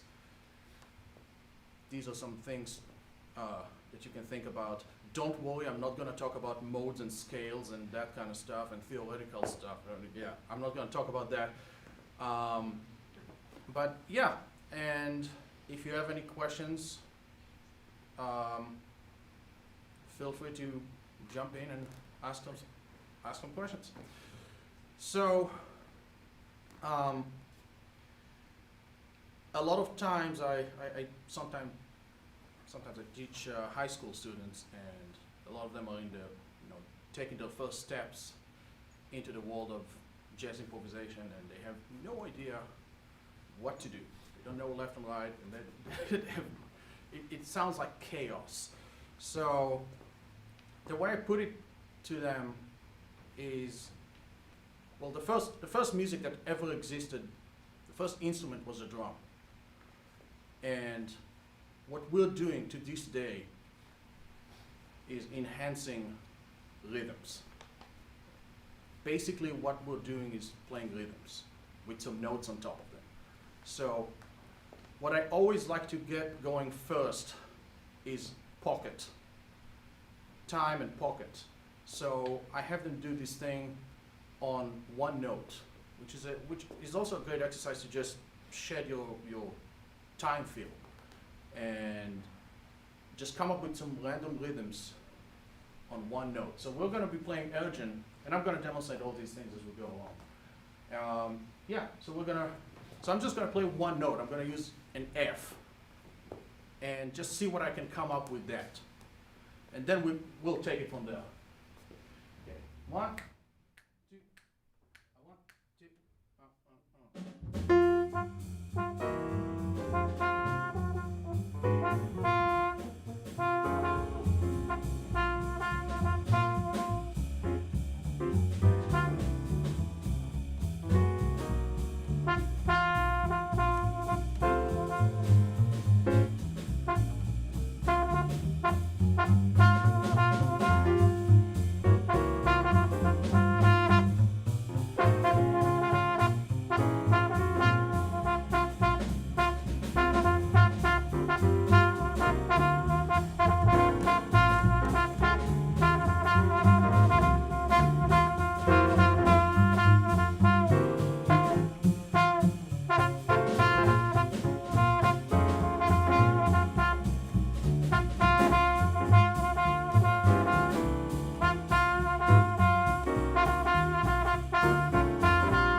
So after I establish kind of like the bass, the rhythms that I want to use, then I tell people, then you add the notes on top of them.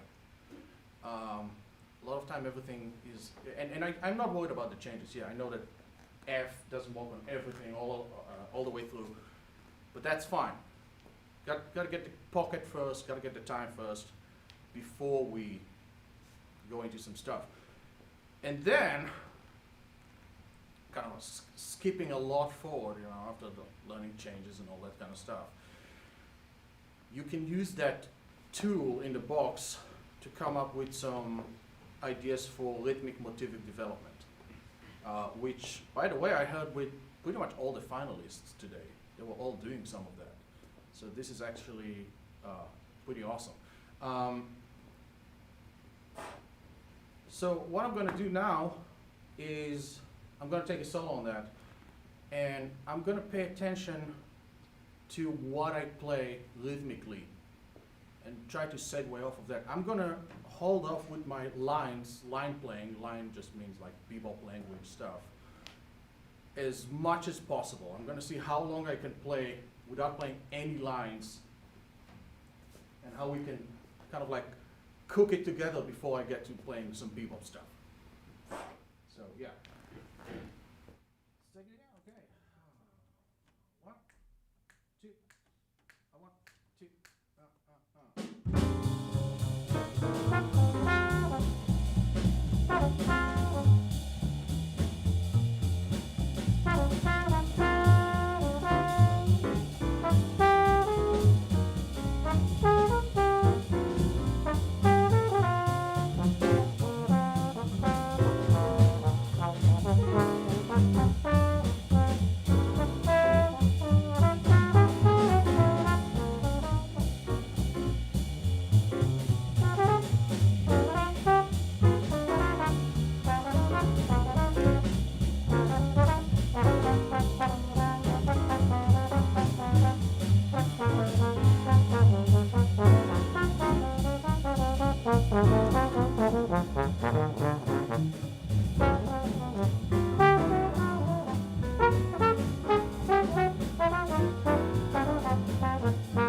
was starting to get into the line stuff, like towards like the last couple of coasters I played.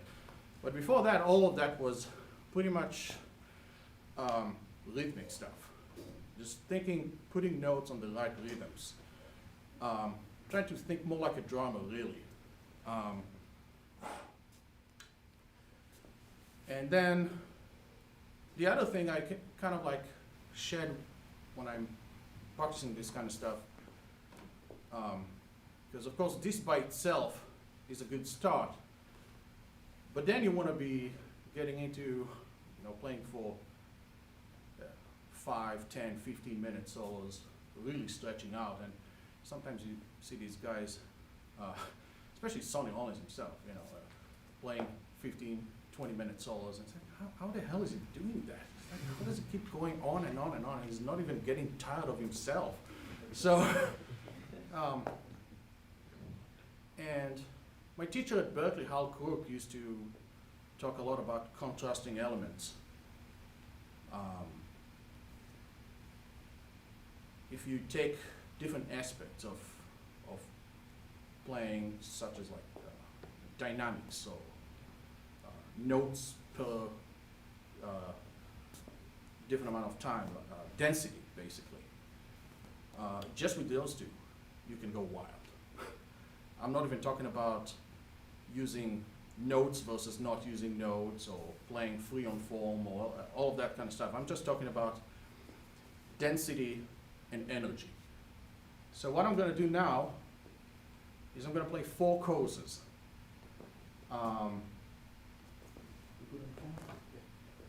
So I'm going to play 4 courses, and I'm going to start by playing low energy, low density. So I'm going to take a lot of time, play with a lot of space, at low energy, so pretty much piano. Then I'm going to go to high density, low energy. Then I'm going to go to high energy, high density, and then high energy, low density. So that's kind of like one way of structuring a solo, and you already get, you get 4 courses for free. You don't even have to think about what you're playing, it's just how you're playing. So yeah, let's check it out. 1, 2, 1, 2.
So Yeah.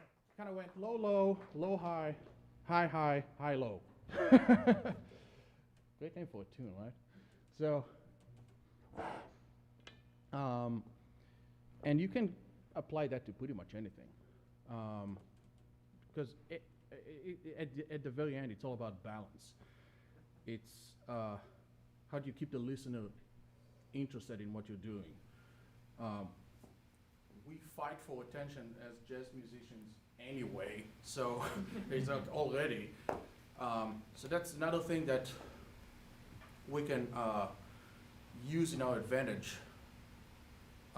when we play in front of audience, is doing these contrasting elements. Everything you do creates a need for the opposite thing. And what I usually like to do is commit to something for a while.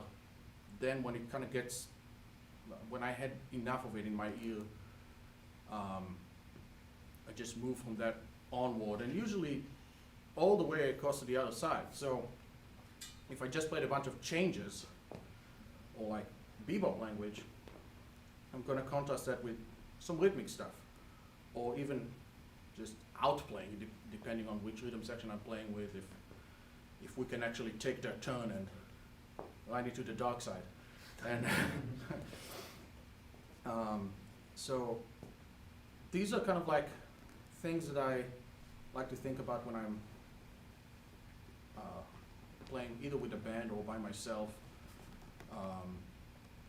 And the thing I found over the years is these are concepts that everyone can use, whether they know how to blow over tunes or not. Any questions about that, any of that? Because I know it's a lot to take in.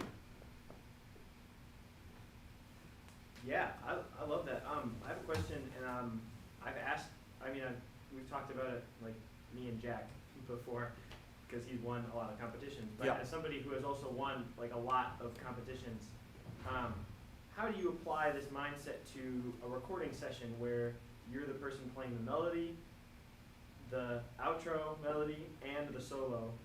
And how do you think about that in a way of crafting a solo for maybe you have to play a certain amount of choruses or a certain set of like that? It's a good question. How do I think about in the concept of like recording for a competition or like limited amount of time? Mm-hmm. Well, sometimes you can do that, and sometimes you can't. Obviously, if you're playing in a big band and you have 16 bars of glory, yeah, you're not going to be doing any of that. You're just going to go out and play all 16 bars as musically and as appropriate for the situation as possible, and be done with it. For recording for a competition, that's actually a totally different thing for me.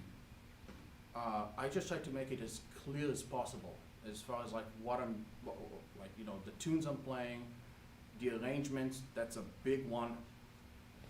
Making sure that we don't go too crazy with the accompaniment. I actually, some of the Berkeley guys still make fun of me to this day, but I told them I want Abersold Plus behind me. Basically, I don't want any wild stuff. Just play good time and changes. Sometimes that's the vibe. Sometimes you don't choose the vibe. You know, you go and you play with a bunch of rhythm section players that you don't know. You gotta feel what they're going for. Some will swing really well, and you can just have fun, play changes. Some will do the interactive thing more, so you can really go out with them. So I'm trying to fit what I'm doing to the context, and kind of like think, okay, what do these guys want to hear? What's the right thing to do here? What's appropriate? You know, so I hope that answers the question. Yeah. You know. As probably one of the few trombonists, non-trombonists here, I'm sorry for this question, but anything that you prefer or you enjoy when you're, you know, playing a longer solo and thinking about the contrast, anything that you like specific from the rhythm section done to contrast it or with you? Or? anything I like from the rhythm section. Generally speaking, listening. That, I mean, who said that before? Yeah, Jeffrey Miller actually mentioned that. Yeah, you know, rhythm section don't know how to comp trombone players. You know, it's not all the fault is on them. Some of it is on us, not being engaging enough, not being interesting enough, not making them pay attention to us, which is why I started with all this like motivic stuff and all that kind of stuff, and that's gonna kind of like make it easier for you to communicate with them. Just when I was doing that rhythmic stuff, I could feel that you guys were like getting more into it and kind of like filling the space for me, which is great.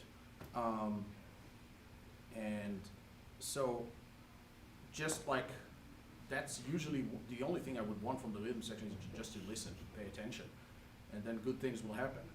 And of course I'm holding myself accountable as well. It's like I can't just be in my own little world and expect them to do all the work for me. So it's a give and take. Yeah. When you're working with students on high and low intensity and high and low density, how do you help them develop the ability to play with more density or more intensity? Because you know, a lot of students that are looking for that extra. Yeah. They don't know what to do, how to, you know, take it to that level. I do a work on that stuff with students. Yeah, because some of the students are not as developed as players. So you're right, it's a little hard, and this is why I kind of split my lessons in half. Or if they take regular lessons, I split it evenly throughout the semester. Half is that kind of stuff, but half is also just trombone stuff. Working on the instrument just to be as strong as you can, because it takes a lot out of you. If you can tell, I'm sweating here, and it's not even hot or anything. It takes a lot out of you to play that thing. And so you gotta have the most chops that you can have. You know, I always say you're always 2 levels below as an improviser than you are as a player. So if you're a 10 player, the most you can be is an 8. Because you can't focus on all of that stuff and play perfectly at the same time. So yeah, and you know, if you're a 6, then when you're blowing, you're down to a 4, and 4 is not very good. So yeah, and so we just do like straight up hardcore trombone stuff. I work on Bordonis, I work on Albans. I do all of the stuff that the classical guys are doing. I mean, I pay my dues, and I expect everyone else to do so too, you know, as well. So,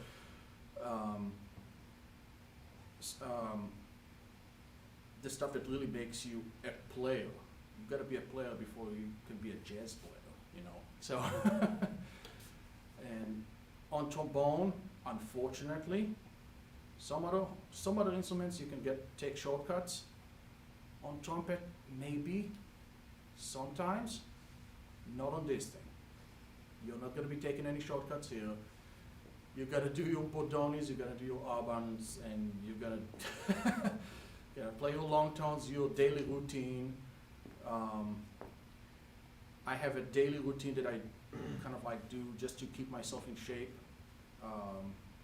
Just 20 minutes of long tone, articulation, just hitting notes randomly with taking the horn off my face. And then I have some more heavyweight exercises just for embouchure and flexibility. I like to do a lot of note bending, you know, coming from the trumpet world.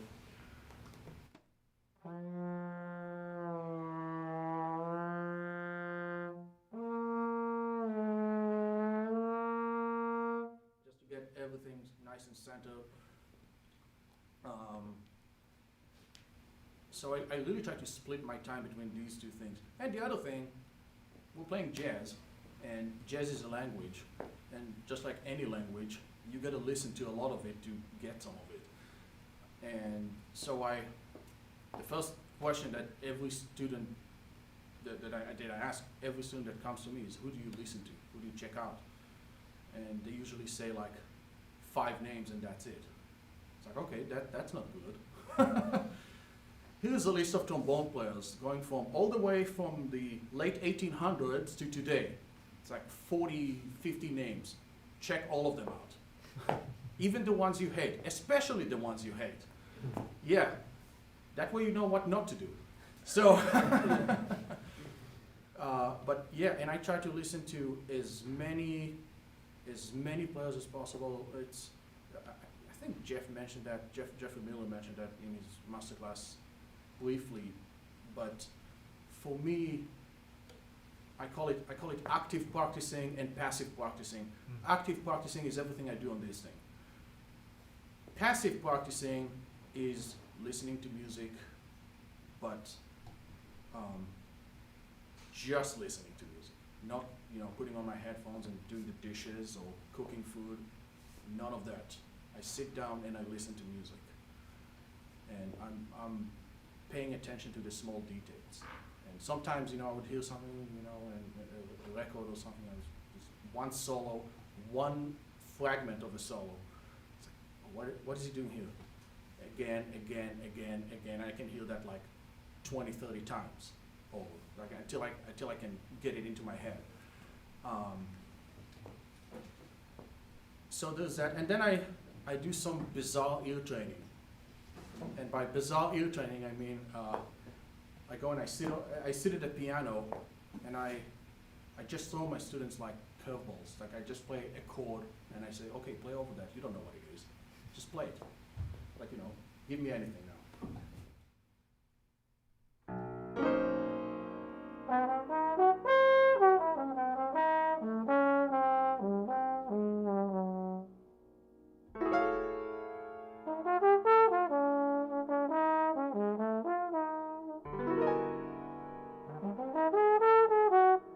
Yeah. So he's kicking my ass now. I never do that. I'd play like a D flat minor 7 flat 5 or something. But this is actually good. I like it. I should do more of that. I'm all about some good ass kicking. Yeah, so that's kind of like my complete practice routine thing, and it's really 24/7. It's like you never go away from it. I mean, we don't really take vacations, right? Yeah. Anything else? I have one here. Yes. How do you work on your originality / coming up with musical ideas that you can then develop with those contrasting elements? Okay, that's a good question. Sometimes it's just stuff I play on the fly. I pick like a fragment of something I just played. If I go, yeah, let's just play the tune again and see what happens. 1, 2, Here's one.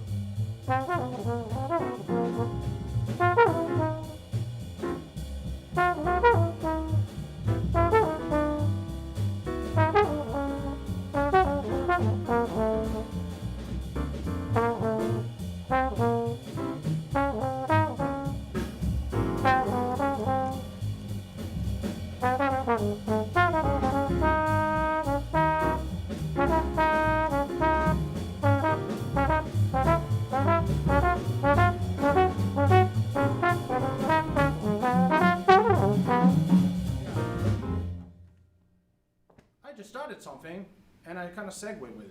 I was like, okay, that's a good idea. I can use that. I used it for like a while, half a chorus. Then I took a fragment of this, the end of it. I was like, okay, let's go with that. Yeah, you can do that with. It's just thinking in shapes, really. Different shapes that I play, and instead of just going, full on bebop, which is great. You've got to be able to do that. But after a while, playing a bunch of 8 notes, kind of gets old. And you gotta pull some other stuff to, keep these guys engaged, keep you guys engaged. So I hope that answers the question.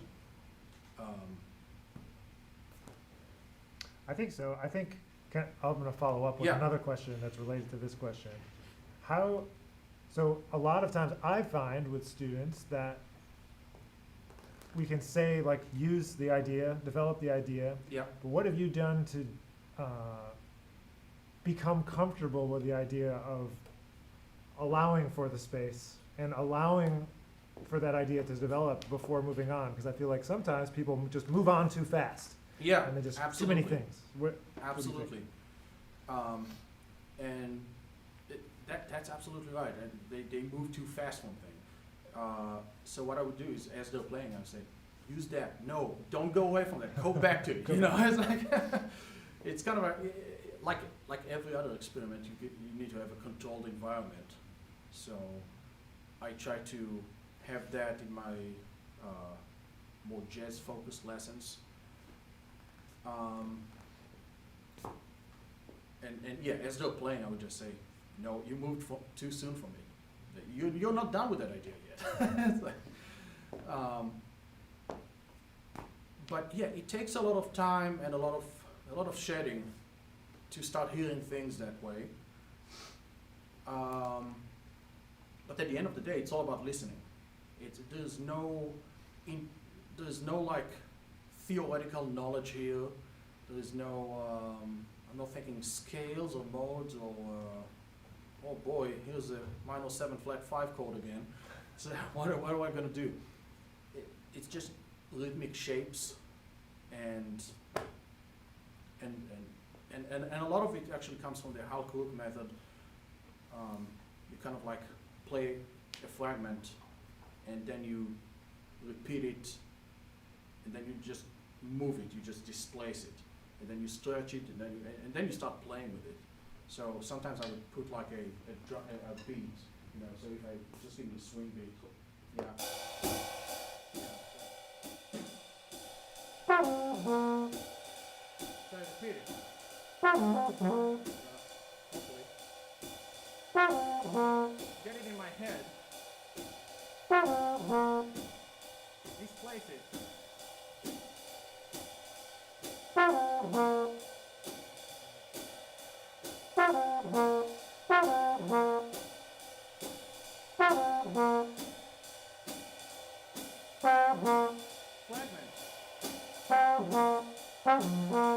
Fragment displacement.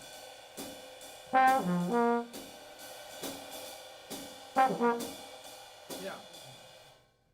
Etc. etc. So yeah, you can just do that with a click, and it's completely free. I'm not playing any tunes. Just doing that, and I've done that for a while before I started doing it on tunes, and eventually started using it, and yeah. That's a great answer. I like that. Okay. I think everyone would probably love if you wanted to play something. Would you want to play a tune? Sure, I can play a tune. How about Donnelly? Yeah, let's butcher some Donnelly.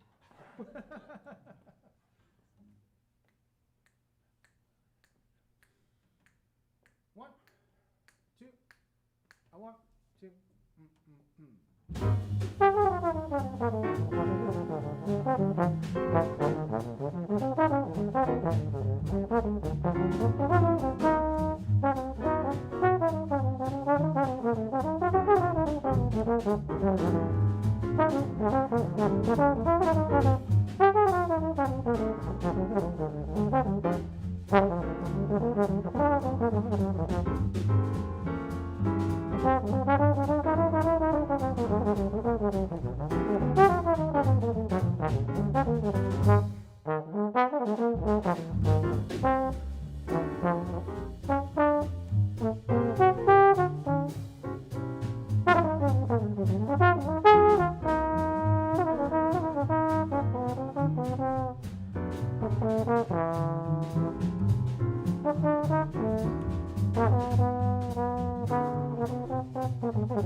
These guys are having some of that. I like it, yeah.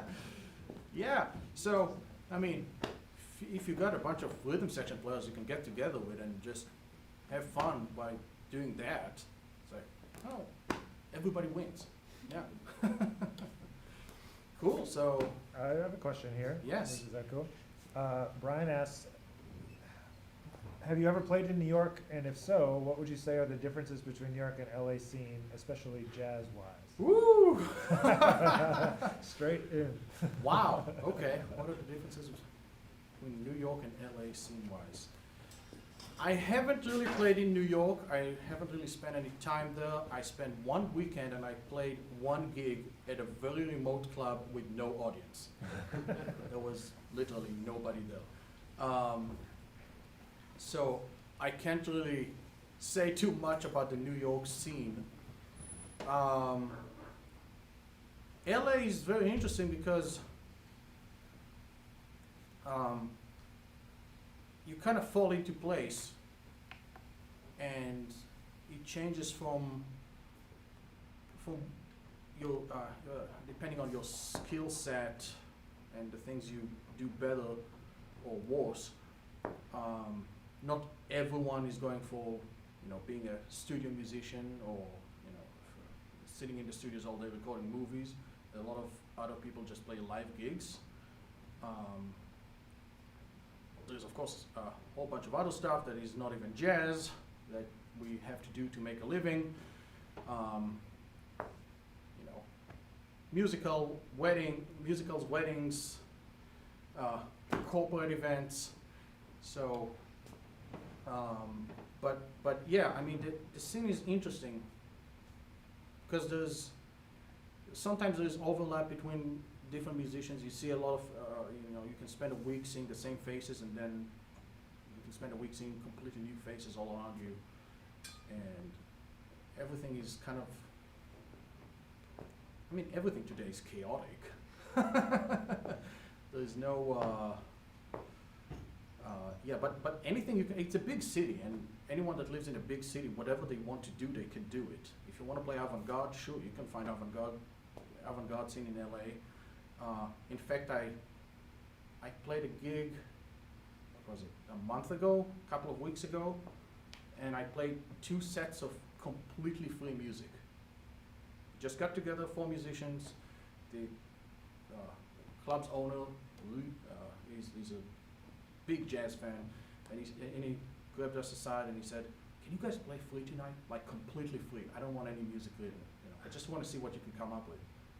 Okay, so we set a timer for 40 minutes, and we played for 40 minutes straight till the timer ran out, and then we did it again for the second set, and then then we opened our eyes and the club was empty, and I wonder what happened. But yeah, you want avant-garde, you got it. You want to play straight ahead, we got it too. I actually started getting more trad gigs, just playing that kind of stuff, which I love doing. This is the history, It's like this is where everything started. And you can do all of that and more, and then blast some pedal Fs in the studios. Who doesn't like that? So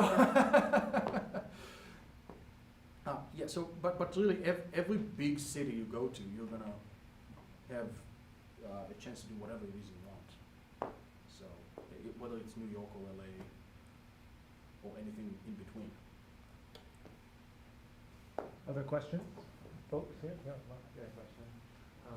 So talked a little bit about like a lot of different corners and styles of the jazz world, and I'm just wondering, are there any like either genres or just types of tunes that you're called upon to play that make you uncomfortable? If you find yourself in someone's band or in someone's session sometime where you're asked to play a certain way and you're like, oh, that's certain genres that makes me uncomfortable. yeah. What makes your heart beat faster when you're asked to do it? So I try to not have any of that. Obviously, one of my goals is to feel comfortable in anything I do. I don't. I felt uncomfortable enough in my life that I don't want to feel that way again. So, but of course, if sometimes you find yourself in weird situations. I don't have anything coming up the top of my head right now, but I mean, I've been in some weird situations that someone wants you to blow over some weird groove that they wrote and it doesn't really make a lot of sense. I mean, just growing up, I always got the odd meter solos in every band I played, because it's like, okay, yeah, the saxophone can blow over the changes. This is odd meter. Trombone players suck anyways. Yeah, let's let him blow over that. So I started shedding that until I started feeling a little bit more comfortable. Still, it's a journey, you know.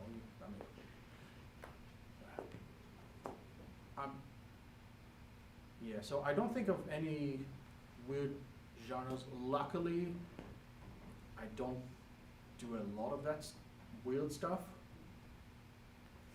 And when I do, I know how to handle that. At the end of the day, you've got to keep in mind that this is just music. You know, we're not doing open heart surgery.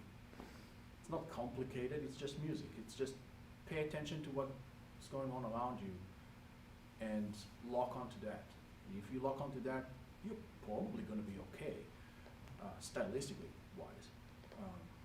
Yeah, so I hope that makes sense. Yeah, what do you do off the horn and off of kind of music that brings balance to your life but also affects your playing? Excellent question. So, like anything you do, you want to take time off of this thing and take some time off of music, otherwise you're going to go insane. So, you know, the regular things, sleeping, eating,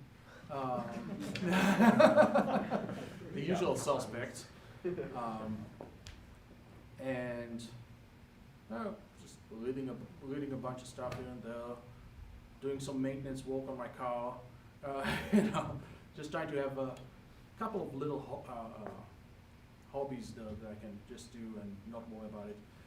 And one of the biggest things that I keep doing is I never put my horn on the stand at home. Never. I always put it in the case and I put it in the closet. Because now I'm not playing. When I'm playing, I take it out and I put it together and now I'm playing. So I have a lot of friends and I always ask them, like, why do you keep your horns on the stand? It's like, yeah, but it's too much work to put it in the case. No, it isn't. Put it in the case. Put it away. You know, just put it away for a while. Just do whatever. You've got to take some time off. And I try once a year to take 2 weeks off the horns at least. I think last year with the pandemic, I took a month off. That's all I could do. But I actually, that gave me a lot of time to start doing things I kind of neglected, like playing Bach cello suites on bass trombone. Anything that makes you a stronger player is good. So I did that for a while, and then I would just, you know, for a month I played tunes on valve trombone, improved my valve technique, and I did some clock studies. And yeah, and then I just didn't play for a month. And yeah, so literally anything you do is good. I would definitely characterize myself as a pretty boring person. I don't really go out much. But yeah. Thank you. This is a pretty interesting question that just popped Okay. up. This person asks, would you say that there's a lack of jazz trombonists? If so, does that make it easier for trombonists in comparison to, for example, saxophonists? Ooh, that's heavy. Lack of jazz trombone players? Yes, there is. Due to the nature of this instrument. It's a hard instrument. I'm not gonna lie. I'm gonna be honest here. This is hard. Yeah. If saxophone is a 2, this is a 9. So, so yes, there are less good jazz trombone players than other instruments. Does it make it easier? No. It's actually harder because, yes, while you have less competition numbers-wise, you still have to be just as good of a musician. And it takes way longer on trombone than any other instrument, you know. You really have to put in your time and have the discipline and the will. I mean, you gotta want to do it, so. That's true. Which kind of like legally makes you insane, I guess, in some states. Awesome. Yeah. Any other questions for Ido right now? Excellent. How about a big hand for our rhythm section? Chris Teal on the drums, August Fish on the bass, Finzer on the piano. We'll hear from Ido later tonight at our U-Tubes concert. But for now, we're going to take a little bit of a break. If you have not had a chance to check out the Conn-Selmer booth yet, they will be there for another hour or so till about 4:30. And we'll be back in here at 4 o'clock with TJ Norris, and then 5 o'clock with the OSU Jazz Trombone Ensemble. So we're excited for those things. So enjoy your break, and we'll see you in a little bit.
audio from Zoom into the stream. Give me 1 second. Zoom. There we go. All right. TJ, are you here? Do you want to come on? Get yourself. I am here. Can you hear me? There you are. Wow, Excellent. that's a lot of musical things. I dig. For 1 second here, I'm going to introduce our wonderful second virtual guest artist, courtesy of BAC Musical Instruments. TJ has either fortunately or unfortunately grouped amongst the people that had to study with me in the past. So however you might interpret that, but TJ and I worked together at Florida State University a couple of years ago. But I'm really, really glad to be able to have him as a guest artist today. He is a fantastic musician. He plays not only trombone, but a kick-ass bass player. I'm going to read his official bio as well. TJ Norris is an award-winning musician, a jazz trombonist, and bassist with one foot firmly planted in the past and another leading to the future. In personal and professional spectrums, TJ is both student and a teacher. A master musician, Norris graduated with a bachelor's in jazz and performed alongside legends like Stevie Wonder, George Clinton, Ellis Marsalis, Kirk Franklin. Under the guidance of Paul McKee and Robert Griffin, TJ evolved into both maestro and master instructor. When he isn't hitting the stage as a member of the Uptown Jazz Orchestra, that's Delfeo Marsalis' group, he's on stage with the Dirty Dozen Brass Band. And this morning, Jeffery was hyping you up in that Dirty Dozen show this last week at the Blue Note.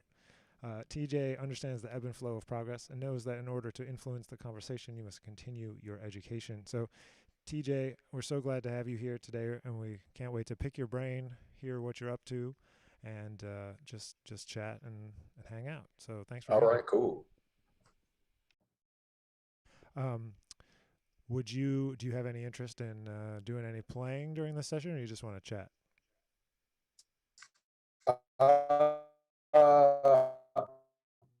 I can play. I don't know. I don't have them happening at my house right now. Like, you're good. You're good. My power cut off this morning. Yeah. So, but I'm saying this to say I don't know how good it'll sound like just coming through these speakers, but I don't mind playing. Oh, okay. You don't mind playing. Well, we'd love to hear you play something. Yeah. I mean, I don't know what to. Okay, well, let's do this, man. Why don't you tell everybody? I kind of gave the official bio, but kind of give people the rundown. Like, what are you up to? What are you doing? And things like that. Yeah. So I just realized that Nick Finzer's name needs to be on that bio as people that I studied with. So that's a little check in the notebook. But originally from Jacksonville, Florida, I really started playing music in general, like in church, hearing music in church. Like I was singing and stuff, and was playing trombone in elementary school, and literally my mom was like, you should go ask your cousin if you could play. So that's what I did, started playing in church. But I think the question that you asked was, what am I doing right now? So currently doing stuff with the Dirty Dozen Brass Band, Delfeo Marsalis' big band. I am the bassist with the Mardi Gras Indian Troupe, Chawa. And I am also bassist and vocalist, and I sing with the Dirty Dozen also, but I am also kind of working on some of my own stuff. Got like a tribute to my my upbringing and like the vibe of the church on trombone. I kind of got some of that stuff that should be coming out next year. We're still in we're still working out some things, but it looks like it'll come out next year. So be on the lookout for that. And also teaching, like I teach a lot of private lessons. That really is a joy for me because I'm able to kind of share my concept of music, and it's a holistic concept. Like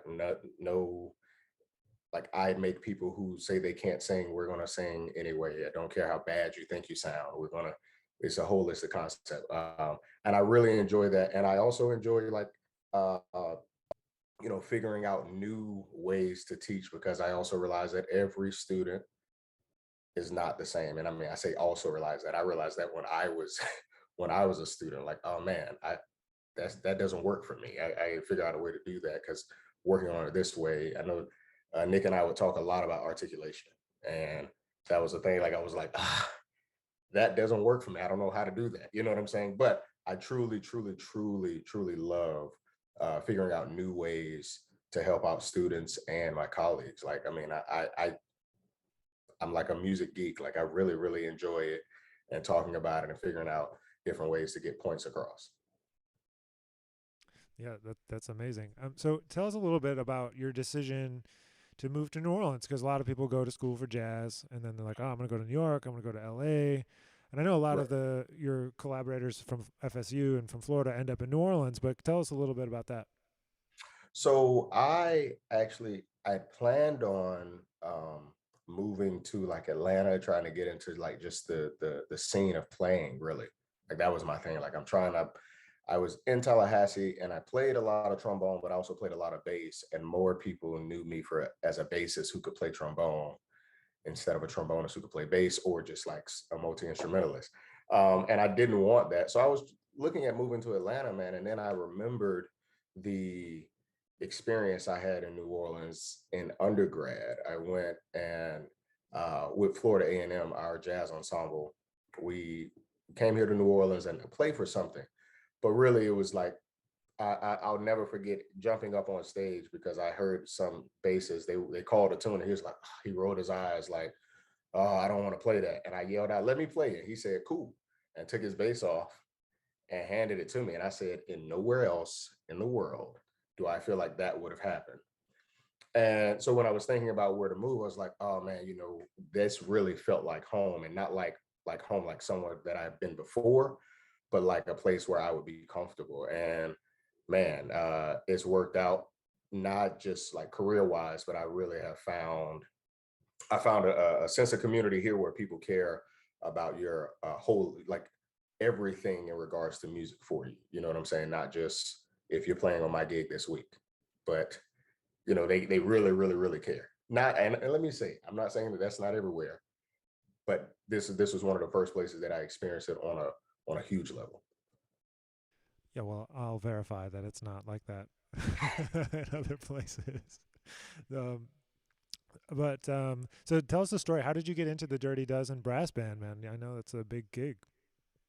So I was playing with Delphio's big band, and I guess I should back up and say that was a Scotty Barnhart thing, not me playing with Delphio's big band, but I had been in New Orleans for about 3 months, and I come back to Tallahassee, and I was talking with Scotty, and he said something about, he asked me had I seen Delphio yet, and I was like, oh yeah, I forgot, because when I moved to town, I was trying to jump head first into the scene, so I went to every session.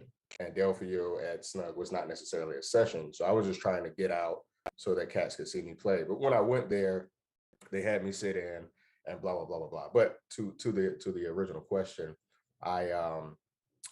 Roger Lewis, the Barry sax player and founder of the Dirty Dozen Brass Band, also plays in Delphio's big band. And I, on occasion, pretty frequently actually, would ask if the Dirty Dozen was playing in town.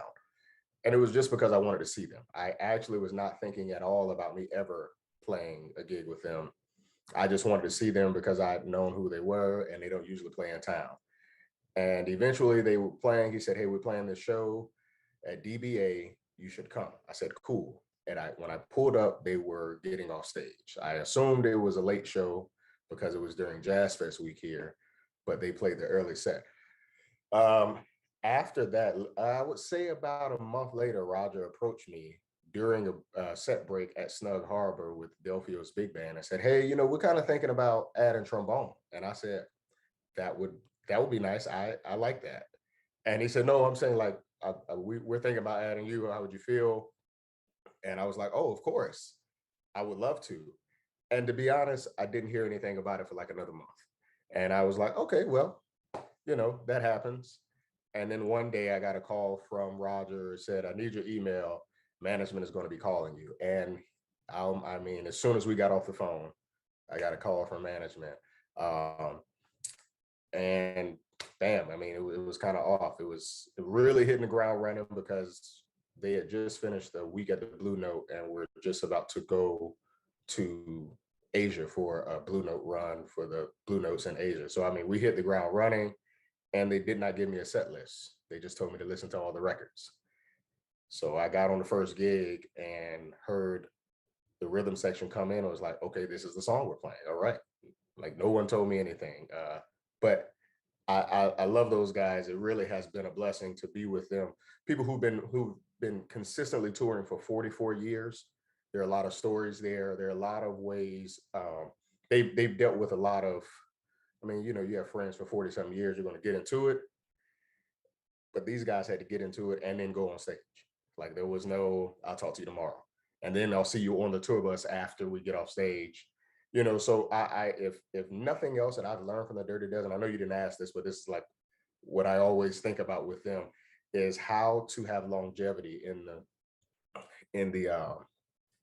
music industry, because a lot of people hit big and they can ride the wave, and then sometimes you hear of like groups breaking up, or this person went to go do this record and they just kind of never came back and stuff like that. And the Dirty Dozen has really they've had some transformations and everything, but they've always allowed the music to kind of lead what they're doing. So feelings aside, all of that, they just kind of let the music do the talking. And that is a huge, I mean, man, I would have never thought like that. I was really thinking, you know, you're thinking about yourself and how you can keep growing. And then if you have some people with you, some people that you can take along with you, but they really, they're doing something special. And I'm grateful to still, you know, be a part of this. Are there any secrets you can share about how to keep that longevity? Any observations maybe?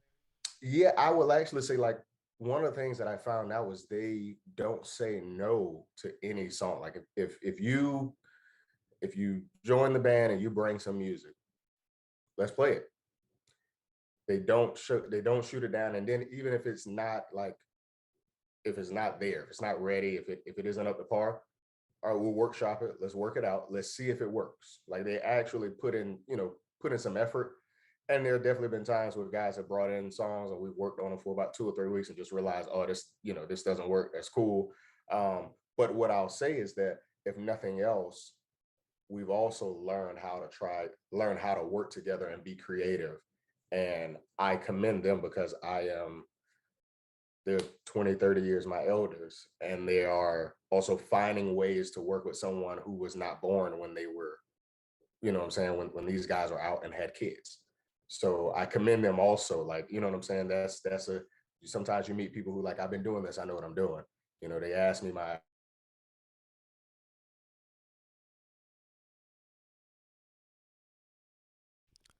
Uh-oh, TJ, you froze. Are you there? Oh, hopefully he'll be back in just a second. He's frozen though on my end. So if you don't know, these groups that TJ's talking about, the Dirty Dozen Brass Band is one of the most legendary bands in New Orleans, and they have lots of records if you want to go check them out. They were on the cover of Downbeat. I remember getting an edition of Downbeat, I don't know, a couple of years ago, and being like, oh, there's TJ. That's pretty cool. So maybe he'll come back. Maybe he won't. Maybe he's going to text me right now. Let's see what he says. This is me riffing. Okay. He'll probably come back in just a minute. But so as we're doing that, feel free to, if you were watching on the live stream, you can drop some questions for TJ when he gets back in here. About music, about life, about New Orleans. I'm sure he'll be happy to talk about all those things. I'm sure he'll be joining us again in a second here. But let's see. And not only is he was talking about, creating longevity within the music industry, something that I like to talk to the artists about on my label that we advise is that nothing is ever kind of about only that one thing or only that one project. It's always about the longevity, the holistic picture of everything together, and thinking long term. Like like he's saying, like those guys are saying yes. They're not being judgy. They're just making music, and they're just focused on doing that and kind of moving forward and keeping the train rolling, which is really important, I think. let's see, text him here and see if he's coming back. Yeah, okay, there he is. Oh, Wyatt's here. Hi, Wyatt. TJ will be back in a minute, I'm sure. So let me take a moment, and I'll let you know what else is happening today as we move through the rest of Jazz Trombone Day 2021, our third annual event. Coming up in just a little bit. If you are watching this and you're floating around the campus, I know some people are in various places, but if you want to check out the Conn-Selmer booth, the exhibit, they are going to be open for another 15-20 minutes or so. If you want to head over there, play some trombones. I know some people have found some nice instruments over there that they have been enjoying. So if you want to do that, they're in room 262. But if you're not on campus, I'm sorry that you can't go there.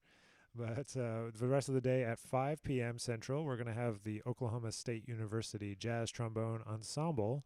They're going to be playing, directed by Paul Compton, fantastic trombonist, and I'm so glad that he's able to bring his students down.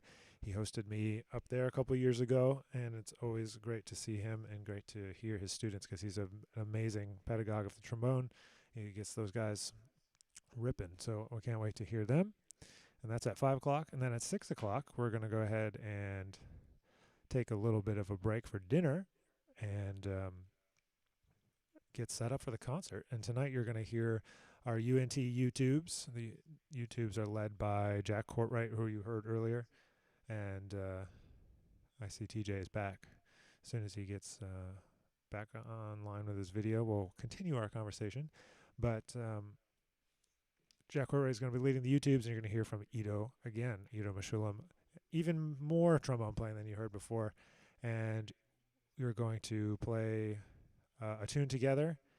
And unfortunately, I just learned, and I'm going to, while we're doing this, take a moment, that I just got a few text messages from some friends just hearing that the great Slide Hampton passed away today. And I saw it from some trustworthy sources, so I'm assuming it's probably true. You know, a legend of the trombone. And if you don't know Slide and his music, please take a chance to do that. But we also lost this year Curtis Fuller back in the spring, and so we're actually going to do a tune off the record they did together. There's a two-trombone record with Curtis and Slide, and I forget what it's called, but the tune we're playing is called, or do you know? I know that record is, because the tune is called Fuss Budget. I know that's the one we're playing, yeah. Yeah, it's one of my favorite ones. Yeah. Okay, TJ's back, so we'll continue that, but we'll talk more about that later. I got to get TJ back on the screen for all of our streaming friends. Let's see. But there we go. Okay, now TJ's back. Okay, so we'll talk more about Slide Hampton later, but I don't remember where we left off, TJ. We were talking about longevity with the brass band, with Dirty Dozen. Yeah. So I was saying one of the big things was that they'll try anything, which some even myself, like there's just some things is like, nope, that won't work. They'll try anything, and some of it is worked. I mean, it really, really, really has worked well for them. And another thing is the guys, they really don't take it personal if someone says, oh well, I'm not really feeling that part of this song that we're trying to write. We just, okay, cool. What's next? Like, what do you think? And then sometimes people are like, I don't know. I just don't think that works. All right, cool. No one gets in their feelings. And I think that's really because they've been doing it for so long that they're able to trust each other in that regard. And it's great to be welcomed into that, that community. Yeah, man, that's so cool. I'm so glad you're able to do that. While we're on the subject of talking about some of the groups that you're in, could you talk a little bit about sorry, I always forget the name of the band that you were playing bass when you've been touring all the time. Is it Chawa? Chawa, yeah. Sorry. Could you talk a little bit about that band and kind of that New Orleans Mardi Gras Indian tradition? I don't know a lot, and I think a lot of people don't know that much about that whole culture. Yeah. So I'll start more kind of with the band. It is the band, we're playing some of the historic well, historic Mardi Gras Indian tunes, and also merging them with funk, like the meters type vibe. But we're not doing anything that hadn't been done before. It was actually a group called the Wild Magnolias, and then another group called the Wild Chapatulas. And these were the Meters and the Neville Brothers were pretty much the bands for those two groups. And then these guys were singing these Mardi Gras Indian songs that would kind of be, tambourine and guys chanting. And it's really, really, really kind of crazy how similar it is to some of the like Southern Baptist church things when there's no chordal instrument, when it's just percussion and voices. And it's kind of like that, but also my understanding of the Mardi Gras Indian tradition comes from the Native Americans who were helping the enslaved and freed Black folks in Louisiana and New Orleans and in the swamp areas, helping them, kind of escape, but also helping them kind of, teaching them certain ways and getting people back up on their feet. And so what you'll see during carnival season and close up to Mardi Gras St. Joseph's Night is that the Mardi Gras Indian troops will come in these headdresses, and this full on. And okay, make sure I'm still there. Okay, cool. They have the full costume on, and what is amazing about it is everything that you see is handmade. These guys are not going to a store. They are, and a lot of their songs talk about needle and thread and sewing all night long. I'm the prettiest king with the biggest crown. These guys are talking about it like this because they're literally hand making this all year long. And I have seen it done. And it is also it's crazy how fast they get with the needle and thread, because each one of those things, you see the big design like this, if this was an Indian suit, this would all be beads, this would all be beads, all of these would be beads. And it's one little tiny bead, and they're just going through sewing. So we have done, like I say, what the Wild Magnolias and the Wild Chapatulas done, and they took the Mardi Gras Indians and put them with the rhythm section and put them with the group. And we start putting these songs and performing these songs with, electric instruments and things like that. We also, as a result, obviously start writing our own things to go along with the tradition. The beautiful thing about Chawa is that we have guys, I'm not from New Orleans, but we have guys who are deeply rooted in the tradition. The lead singer, Second Chief Joseph Boudreaux, his father, Big Chief Monk Boudreaux, was right along with Big Chief Bo Dallas with the Wild Magnolias. Really the first Mardi Gras Indian troupe to travel the world, showing the world this music, and his son is leading it right now.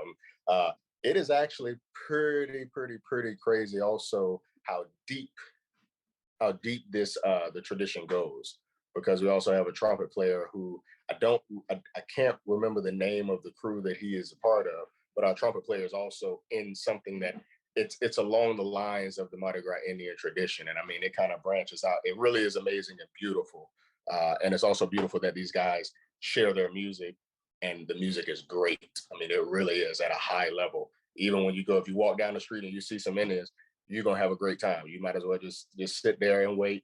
If you feel like they're gonna come out, trust me, you don't want to move. Just like when people come down here and they see a second line striking up and they're gonna stop whatever they're doing, it's the same type of thing. Thank you for talking about that. I've always been kind of fascinated, and I never got a chance yet to really dig into it. So there's a couple questions for some of the people here. Maybe is that okay if I go into some questions? Oh, yeah. I love So one of my students, Jackson, was asking if you, let's see, I'll read it. I'm wondering if you expand on how music is taught and learned in New Orleans. You were mentioning the way you had to kind of learn all the dozen music, and he's asking, is it kind of by ear, by rote, charts, no charts? What's the vibe? So in New Orleans, in the Dirty Dozen, it's definitely no charts. It's like, listen to the record. We've actually, funny enough, kind of, talked to the guys and be like, yo, that's not how y'all played it on that record. And they're like, oh yeah, we're not playing it like that no more. This is how we're doing it now. Like, okay, cool. But just in New Orleans, it definitely is the art form is an oral art. Like everyone is listening to it and doing it. But there's also a strong history of, you know, like people writing tunes and writing out parts. James Black would write these tunes out, and I was just like, oh my gosh, the fact that you wrote this for a trombone, like really, that is amazing. You know, oh my god, I don't even want to think about it. Like there is a huge. I guess I should say that it's perfectly balanced, because a lot of the things that happen here are going to be by ear, but at the same time, you're going to get calls to play those same things, and they're written, you know, very specific for a very specific arrangement. But you also got to know what is usually played, so that we insert this here. You know, oh yeah, man, I didn't know how to write that. So, you know, the thing that y'all play when we get to this, make sure you also play that too. It's a really nice balance, but it keeps you on your toes too. I mean, you can't ever get comfortable. I mean, really, I've been in sessions where we're like, oh, we're playing Lil Liza. Oh, cool, no problem. And then we open the book. It's like, okay, this is Lil Liza arranged by so and so, and we have all of that. All right, cool. But I here, like I say, it's perfectly balanced in a way to where also, no matter which way you want to go, like I know a lot of the guys in that play on the street, a lot of the trombone players, you'd be surprised to hear that they are like great readers, but they don't ever have to do it until until someone can't make a gig or something like that, and then you call them in and you're like, oh man, bro, okay. So yeah, I mean, it's really perfectly balanced. I keep saying that because I'm thinking about people like that have surprised me on both ends of the spectrum, and realizing that, oh man, I mean, it's just what these guys are used to. What about in terms of the way you teach and other people teach, you know, beginners or younger players? Is it a kind of is there a certain kind of approach? So I teach depending on where someone is. Like I haven't taught someone from like day one trombone, but I have taught someone who's like month one. He had been playing for a month, but this student had actually learned like 6 major scales by ear. So he had no idea what notes he was playing. He just knew the major scale. So I was teaching, okay, I'm going to take the fact that you have a good ear, and then we're going to teach you what it is that you're already hearing. So that's a way that I learned also. I was playing, like I said, I was playing in church, and then I got into school and was like, oh, that's what that is. Okay, cool. I've been doing that for a while. I've been hearing my cousins play that on organ for like 6 years. Like, cool, yeah. So that's a way that I teach. A lot of the people here also teach that like similar. And really, the big thing that I found here is a lot of people are on transcriptions, and not 100% like writing down the transcription, but playing the transcription, being able to play it as close to whomever it is. If it's a JJ transcription, like being able to play that as close to the way JJ would as possible, and then playing it your own way. Like, let me hear you play this exact same thing, but that scoop that JJ would put there that you wouldn't, don't do it. Let me hear you play it like you.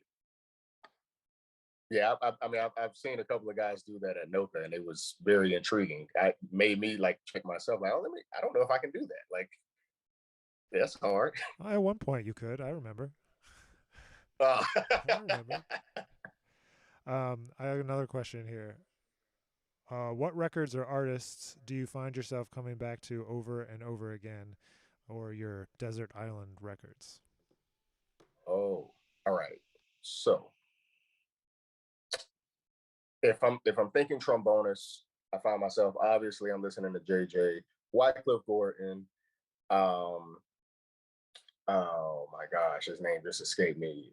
John Allred.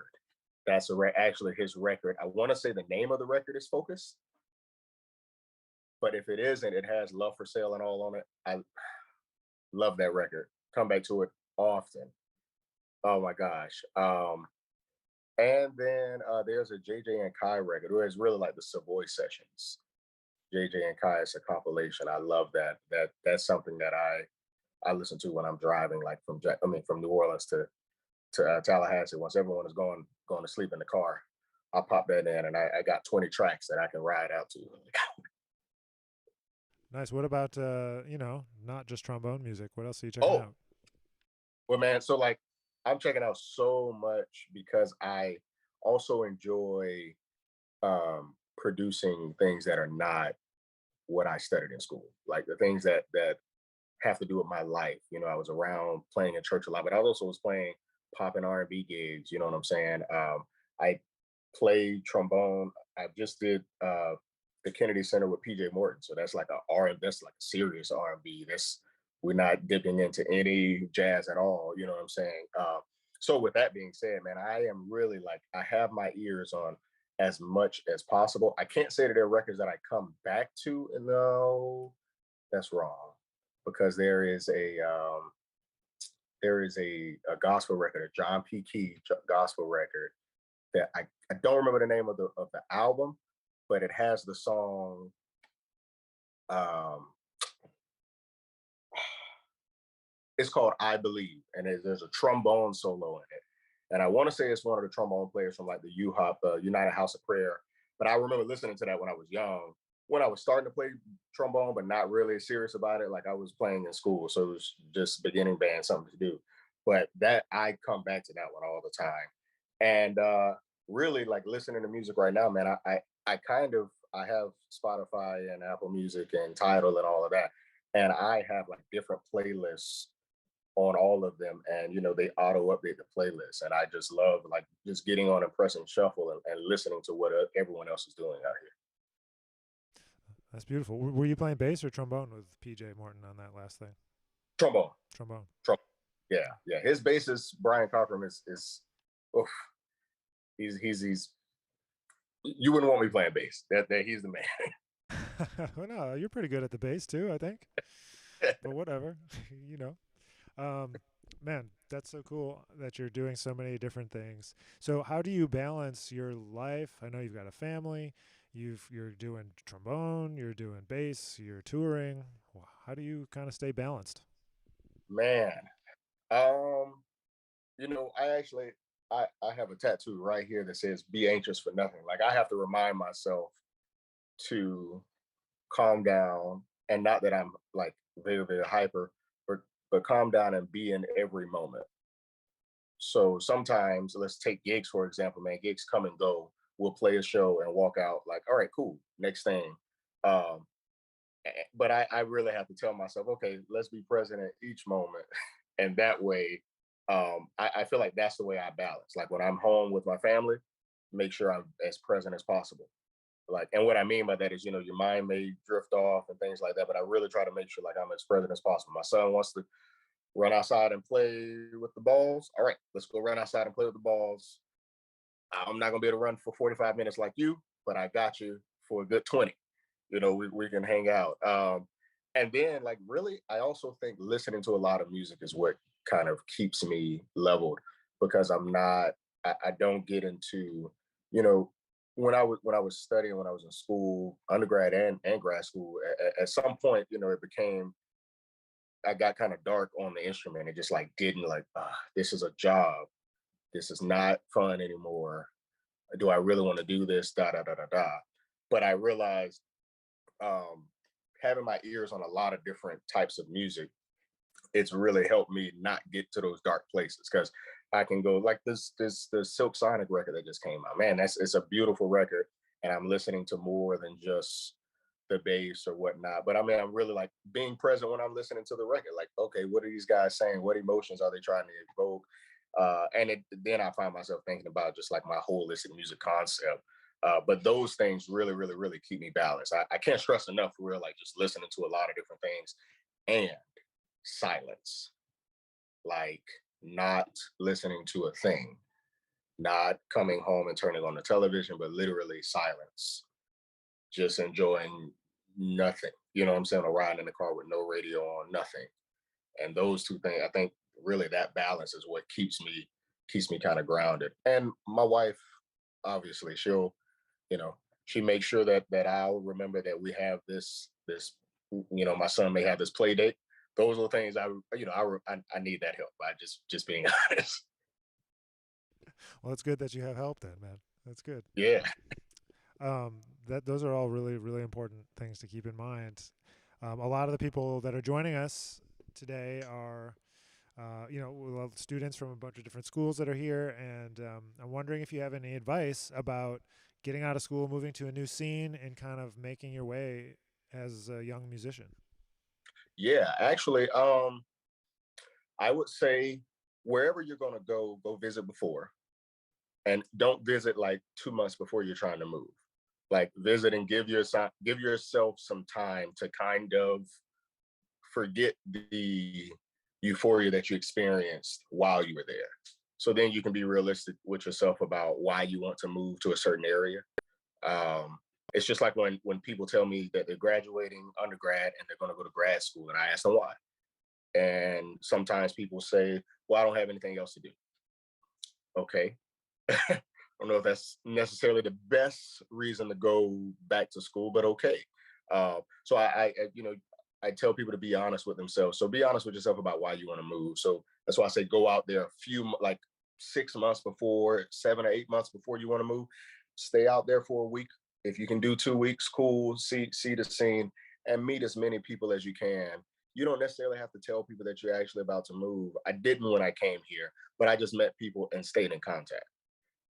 So then when I did make my move, I wasn't, by myself 100%. And I say that, I know a lot of people know that there's a huge influx of Floridians that live in New Orleans now, but I really did not tell any of them. Like they saw me when I came to just visit, and we just talked about the scene. I left. They saw me again when I came back to look for a place, and then that's when I told them. So I mean, I'm telling you what I actually did. I didn't really tell anyone. But then once you move to the city, man, I would say always, be ready to play. I didn't go into depth about the Delphio gig, but honestly, the way I got on the gig was somebody was running late because of an accident on I-10. And it was like, can you read? I said, yes. And I read the first set. And then we went on break. And on break, Delphio said, hey, do you play bass trombone? I said, yes. And he said, cool. Next Wednesday, Esplanade Studios, 3:00, we're recording the record. Bam. Like, all right, cool. But, you got to be ready to play. And what I mean by that is like mentally be ready to play. Like, it could really happen like that. Most times we go to a place where like, all right, I'm going to call this tune and I'm going to be ready to play on that. I didn't have that. They were like, can you read the charts? Here's book one. Like, okay, here we go.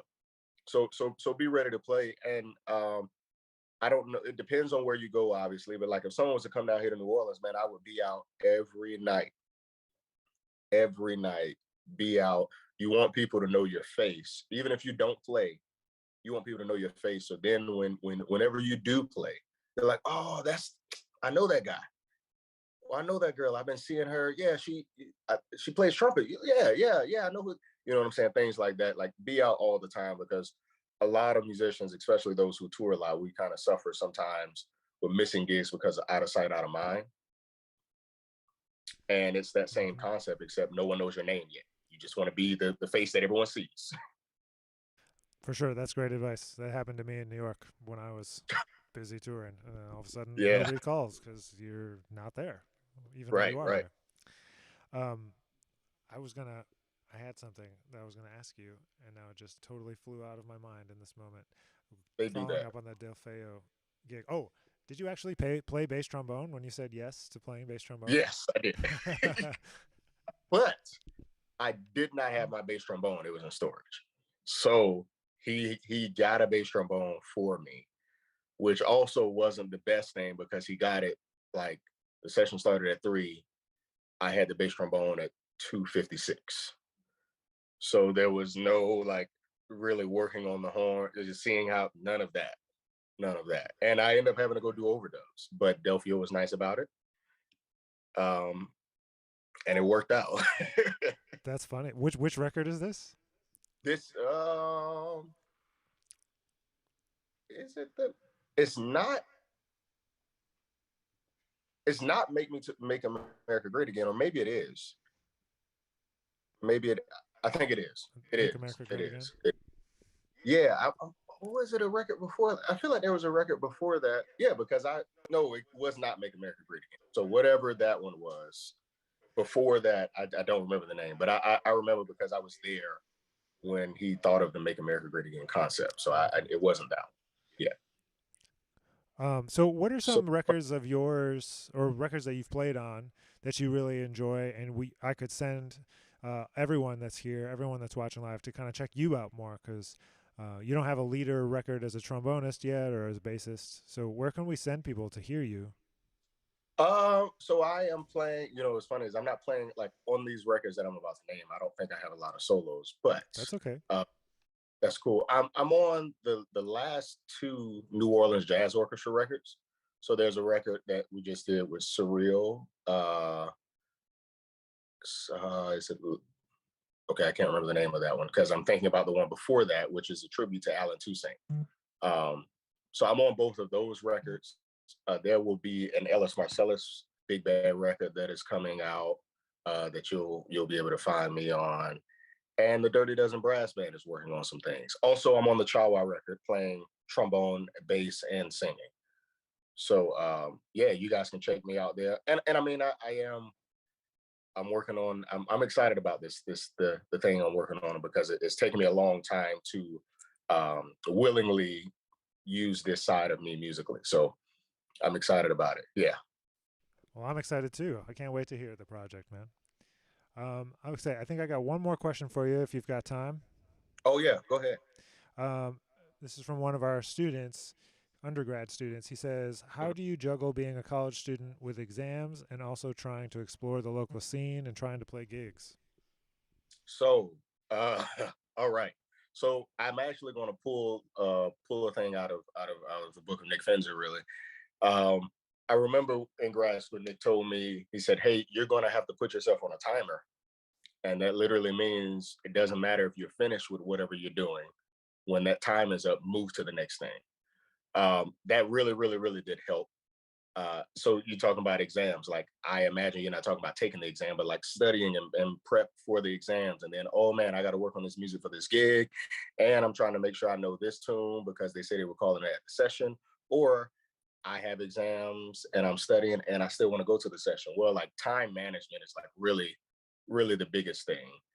And I'm telling you, once I implemented that from Nick, and I just told one of my students this last week actually, that hey, let's try this. Put on a timer. If you're going to work on, if you're doing lip slurs, okay, you got 7 minutes. Once those 7 minutes are up, you got to move on to the next thing. Or you got to. For me in grad school, it was I have 10 minutes to warm up or I have 10 minutes to work on this. We used to do keys of the week. So I have 10 minutes to work on work on these fourths right now before I have class. And instead of me saying, man, I got 10 minutes, right? I'm not going to really, that's not going to help. It was like, okay, I'm going to use 6 minutes and then I have 4 minutes to get to my class. So putting on a timer and seriously, when 6 minutes is up, okay, put that down, pick my bag up, walk out of the office and go to class. And I really, really, really felt like I was being more productive that way. Well, I still give the same advice, I think. So Oh. I haven't changed too much. The key of the week hasn't changed either. Oh, man. Yeah. You'll have to tell them whatever mean things you want to say about me, but once we're off the call. Oh, there's no mean.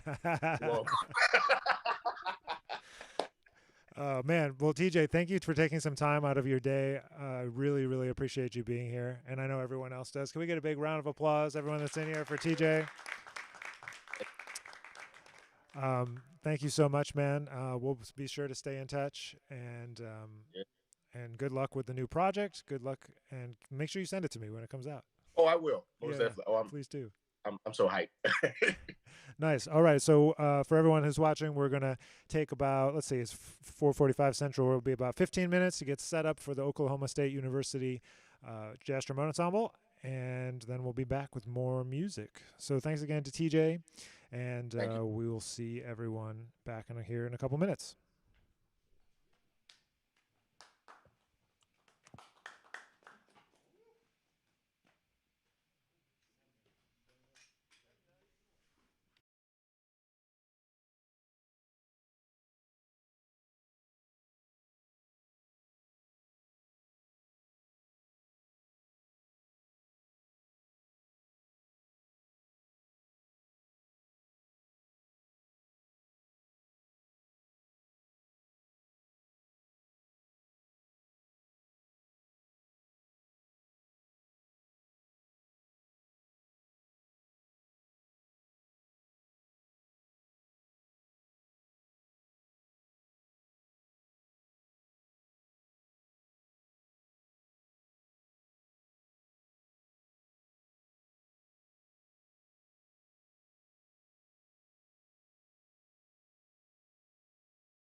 Just keep playing.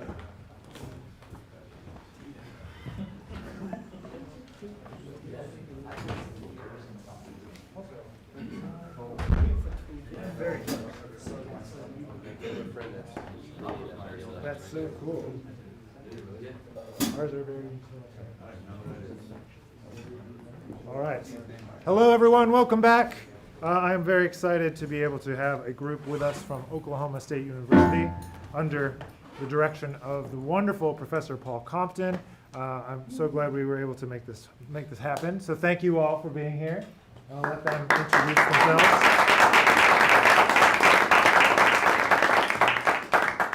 I would be remiss if I didn't remind you that today's activities are supported by all of our sponsors, including Conn-Selmer, Butler Trombones, A&R Mouthpieces, and of course the University of North Texas. A big thank you to all of our staff and students here at UNT, including our dean, John Richmond, our chair, Rob Parton, and all of the other faculty that help support all of the students here and all these events. So I just want to make sure that they know how much we appreciate them and how much we appreciate all of you for coming in person. Last year we did this all virtually, and it's really great to be in this room with all of you to celebrate some music and the trombone. This will be the closing event of our daytime of activities, and then we'll be back at 8 p.m. for our finale concert with the UNT U-Tubes and our guest artist Ido Meshulam. And we'll be announcing the winner of the 2021 International Jazz Trombone Competition. So we'll be doing all that later on tonight. But without further ado, I'll turn it over to all these fine musicians.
An amazing day, and we're so happy to be here. And we opened up with Bonorama's arrangement of Blues for Ben, and we heard a little bit of an introduction to everyone. Up first, we heard from Jonathan Hanna from Wagner, Oklahoma. Also playing lead trombone on that chart was Ethan Warren from Edmond, Oklahoma. We heard from Bartlesville, Oklahoma, Benjamin Grief on the bass drum. And then our freshman in the group, Ethan Doe, also from Edmond, Oklahoma. And our other bass trombonist from Stillwell, Kansas, Elizabeth Tolles. And closing it out was Corey Burton from Beggs, Oklahoma. And we're so fortunate today to have our Dream Rhythm section playing with us.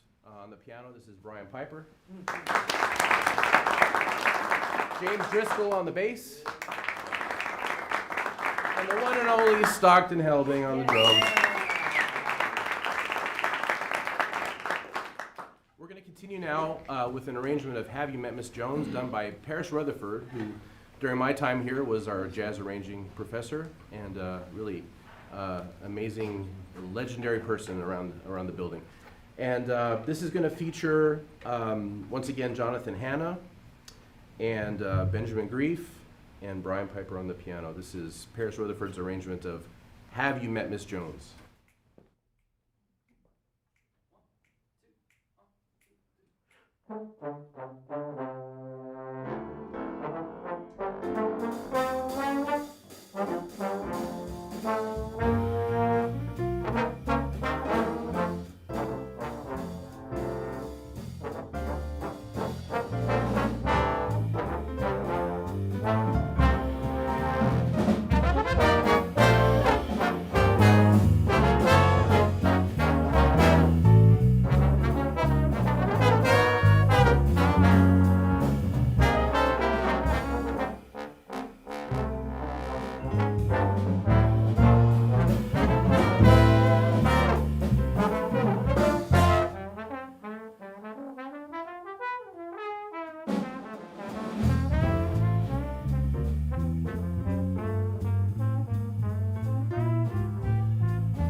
again, that was Jonathan Hanna.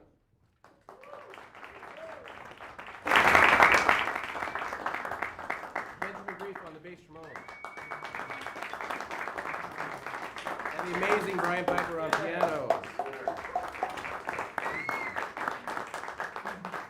And a great arrangement by Paris Rutherford. We're going to give the rhythm section just a very short break and play something with just the trombones. This is an arrangement done by Ethan Doe, our freshman here. On the beautiful tune by Henry Mancini, this is Ethan Doe's arrangement of Moon River.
One more time for Ethan Doe.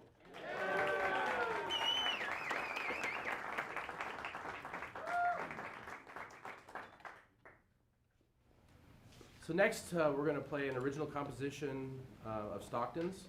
And Stockton, do you want to tell them anything about this? Oh, sure.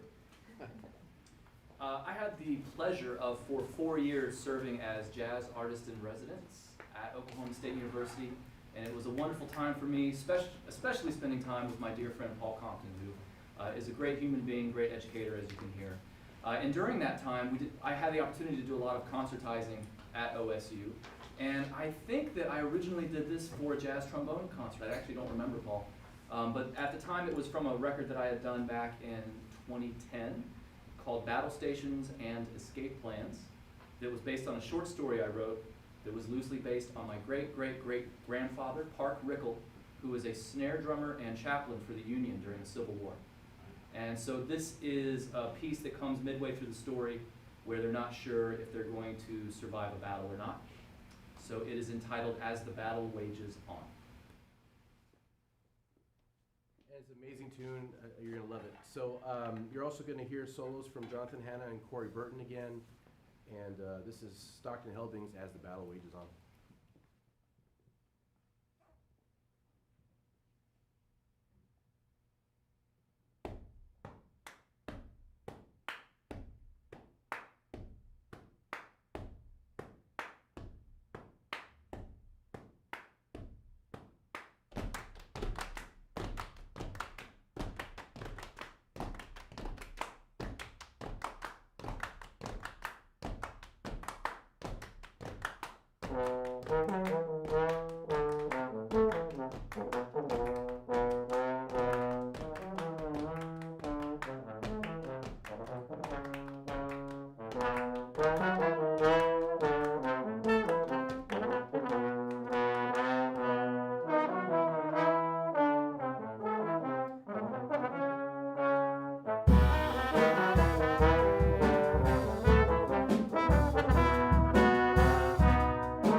hear for Stockton Helbig.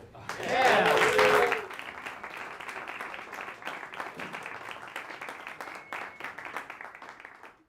And for our bass trombones, Benjamin and Elizabeth. And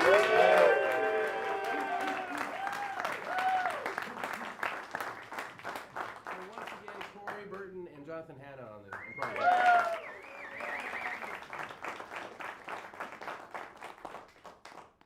It's been a fantastic day. So happy to have been able to be here. Thank you so much, Nick, for inviting us and giving us the opportunity. It's been a fantastic day. So excited to be here. Thanks once again to Stockton Helbing, James Driscoll, and Brian Piper for joining us today. And we're going to play one more tune for you now. This is a really fantastic arrangement by Carl Murr, really fantastic trombone player and arranger, composer. It's going to feature, we're going to have Jonathan Hanna playing lead trombone, and we're going to have Ethan Doe and Corey Burton playing solos, and also going to have James Driscoll playing a solo on the bass. This is Carl Murr's arrangement of Softly as in the Morning Sunrise. Thank you for being here, and thank you, Nick, once again for having us.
Austin over here.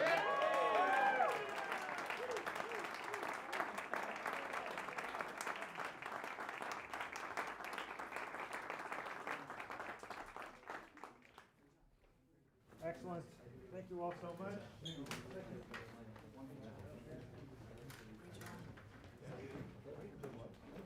Thank you everyone for coming to check this out. We'll be back at 8 p.m. Central for the finale concert. The house will open at 7:30 if you'd like to join us. Thank you for being here all day. Thank you to all of you for being here all day. And we'll catch you all after dinner.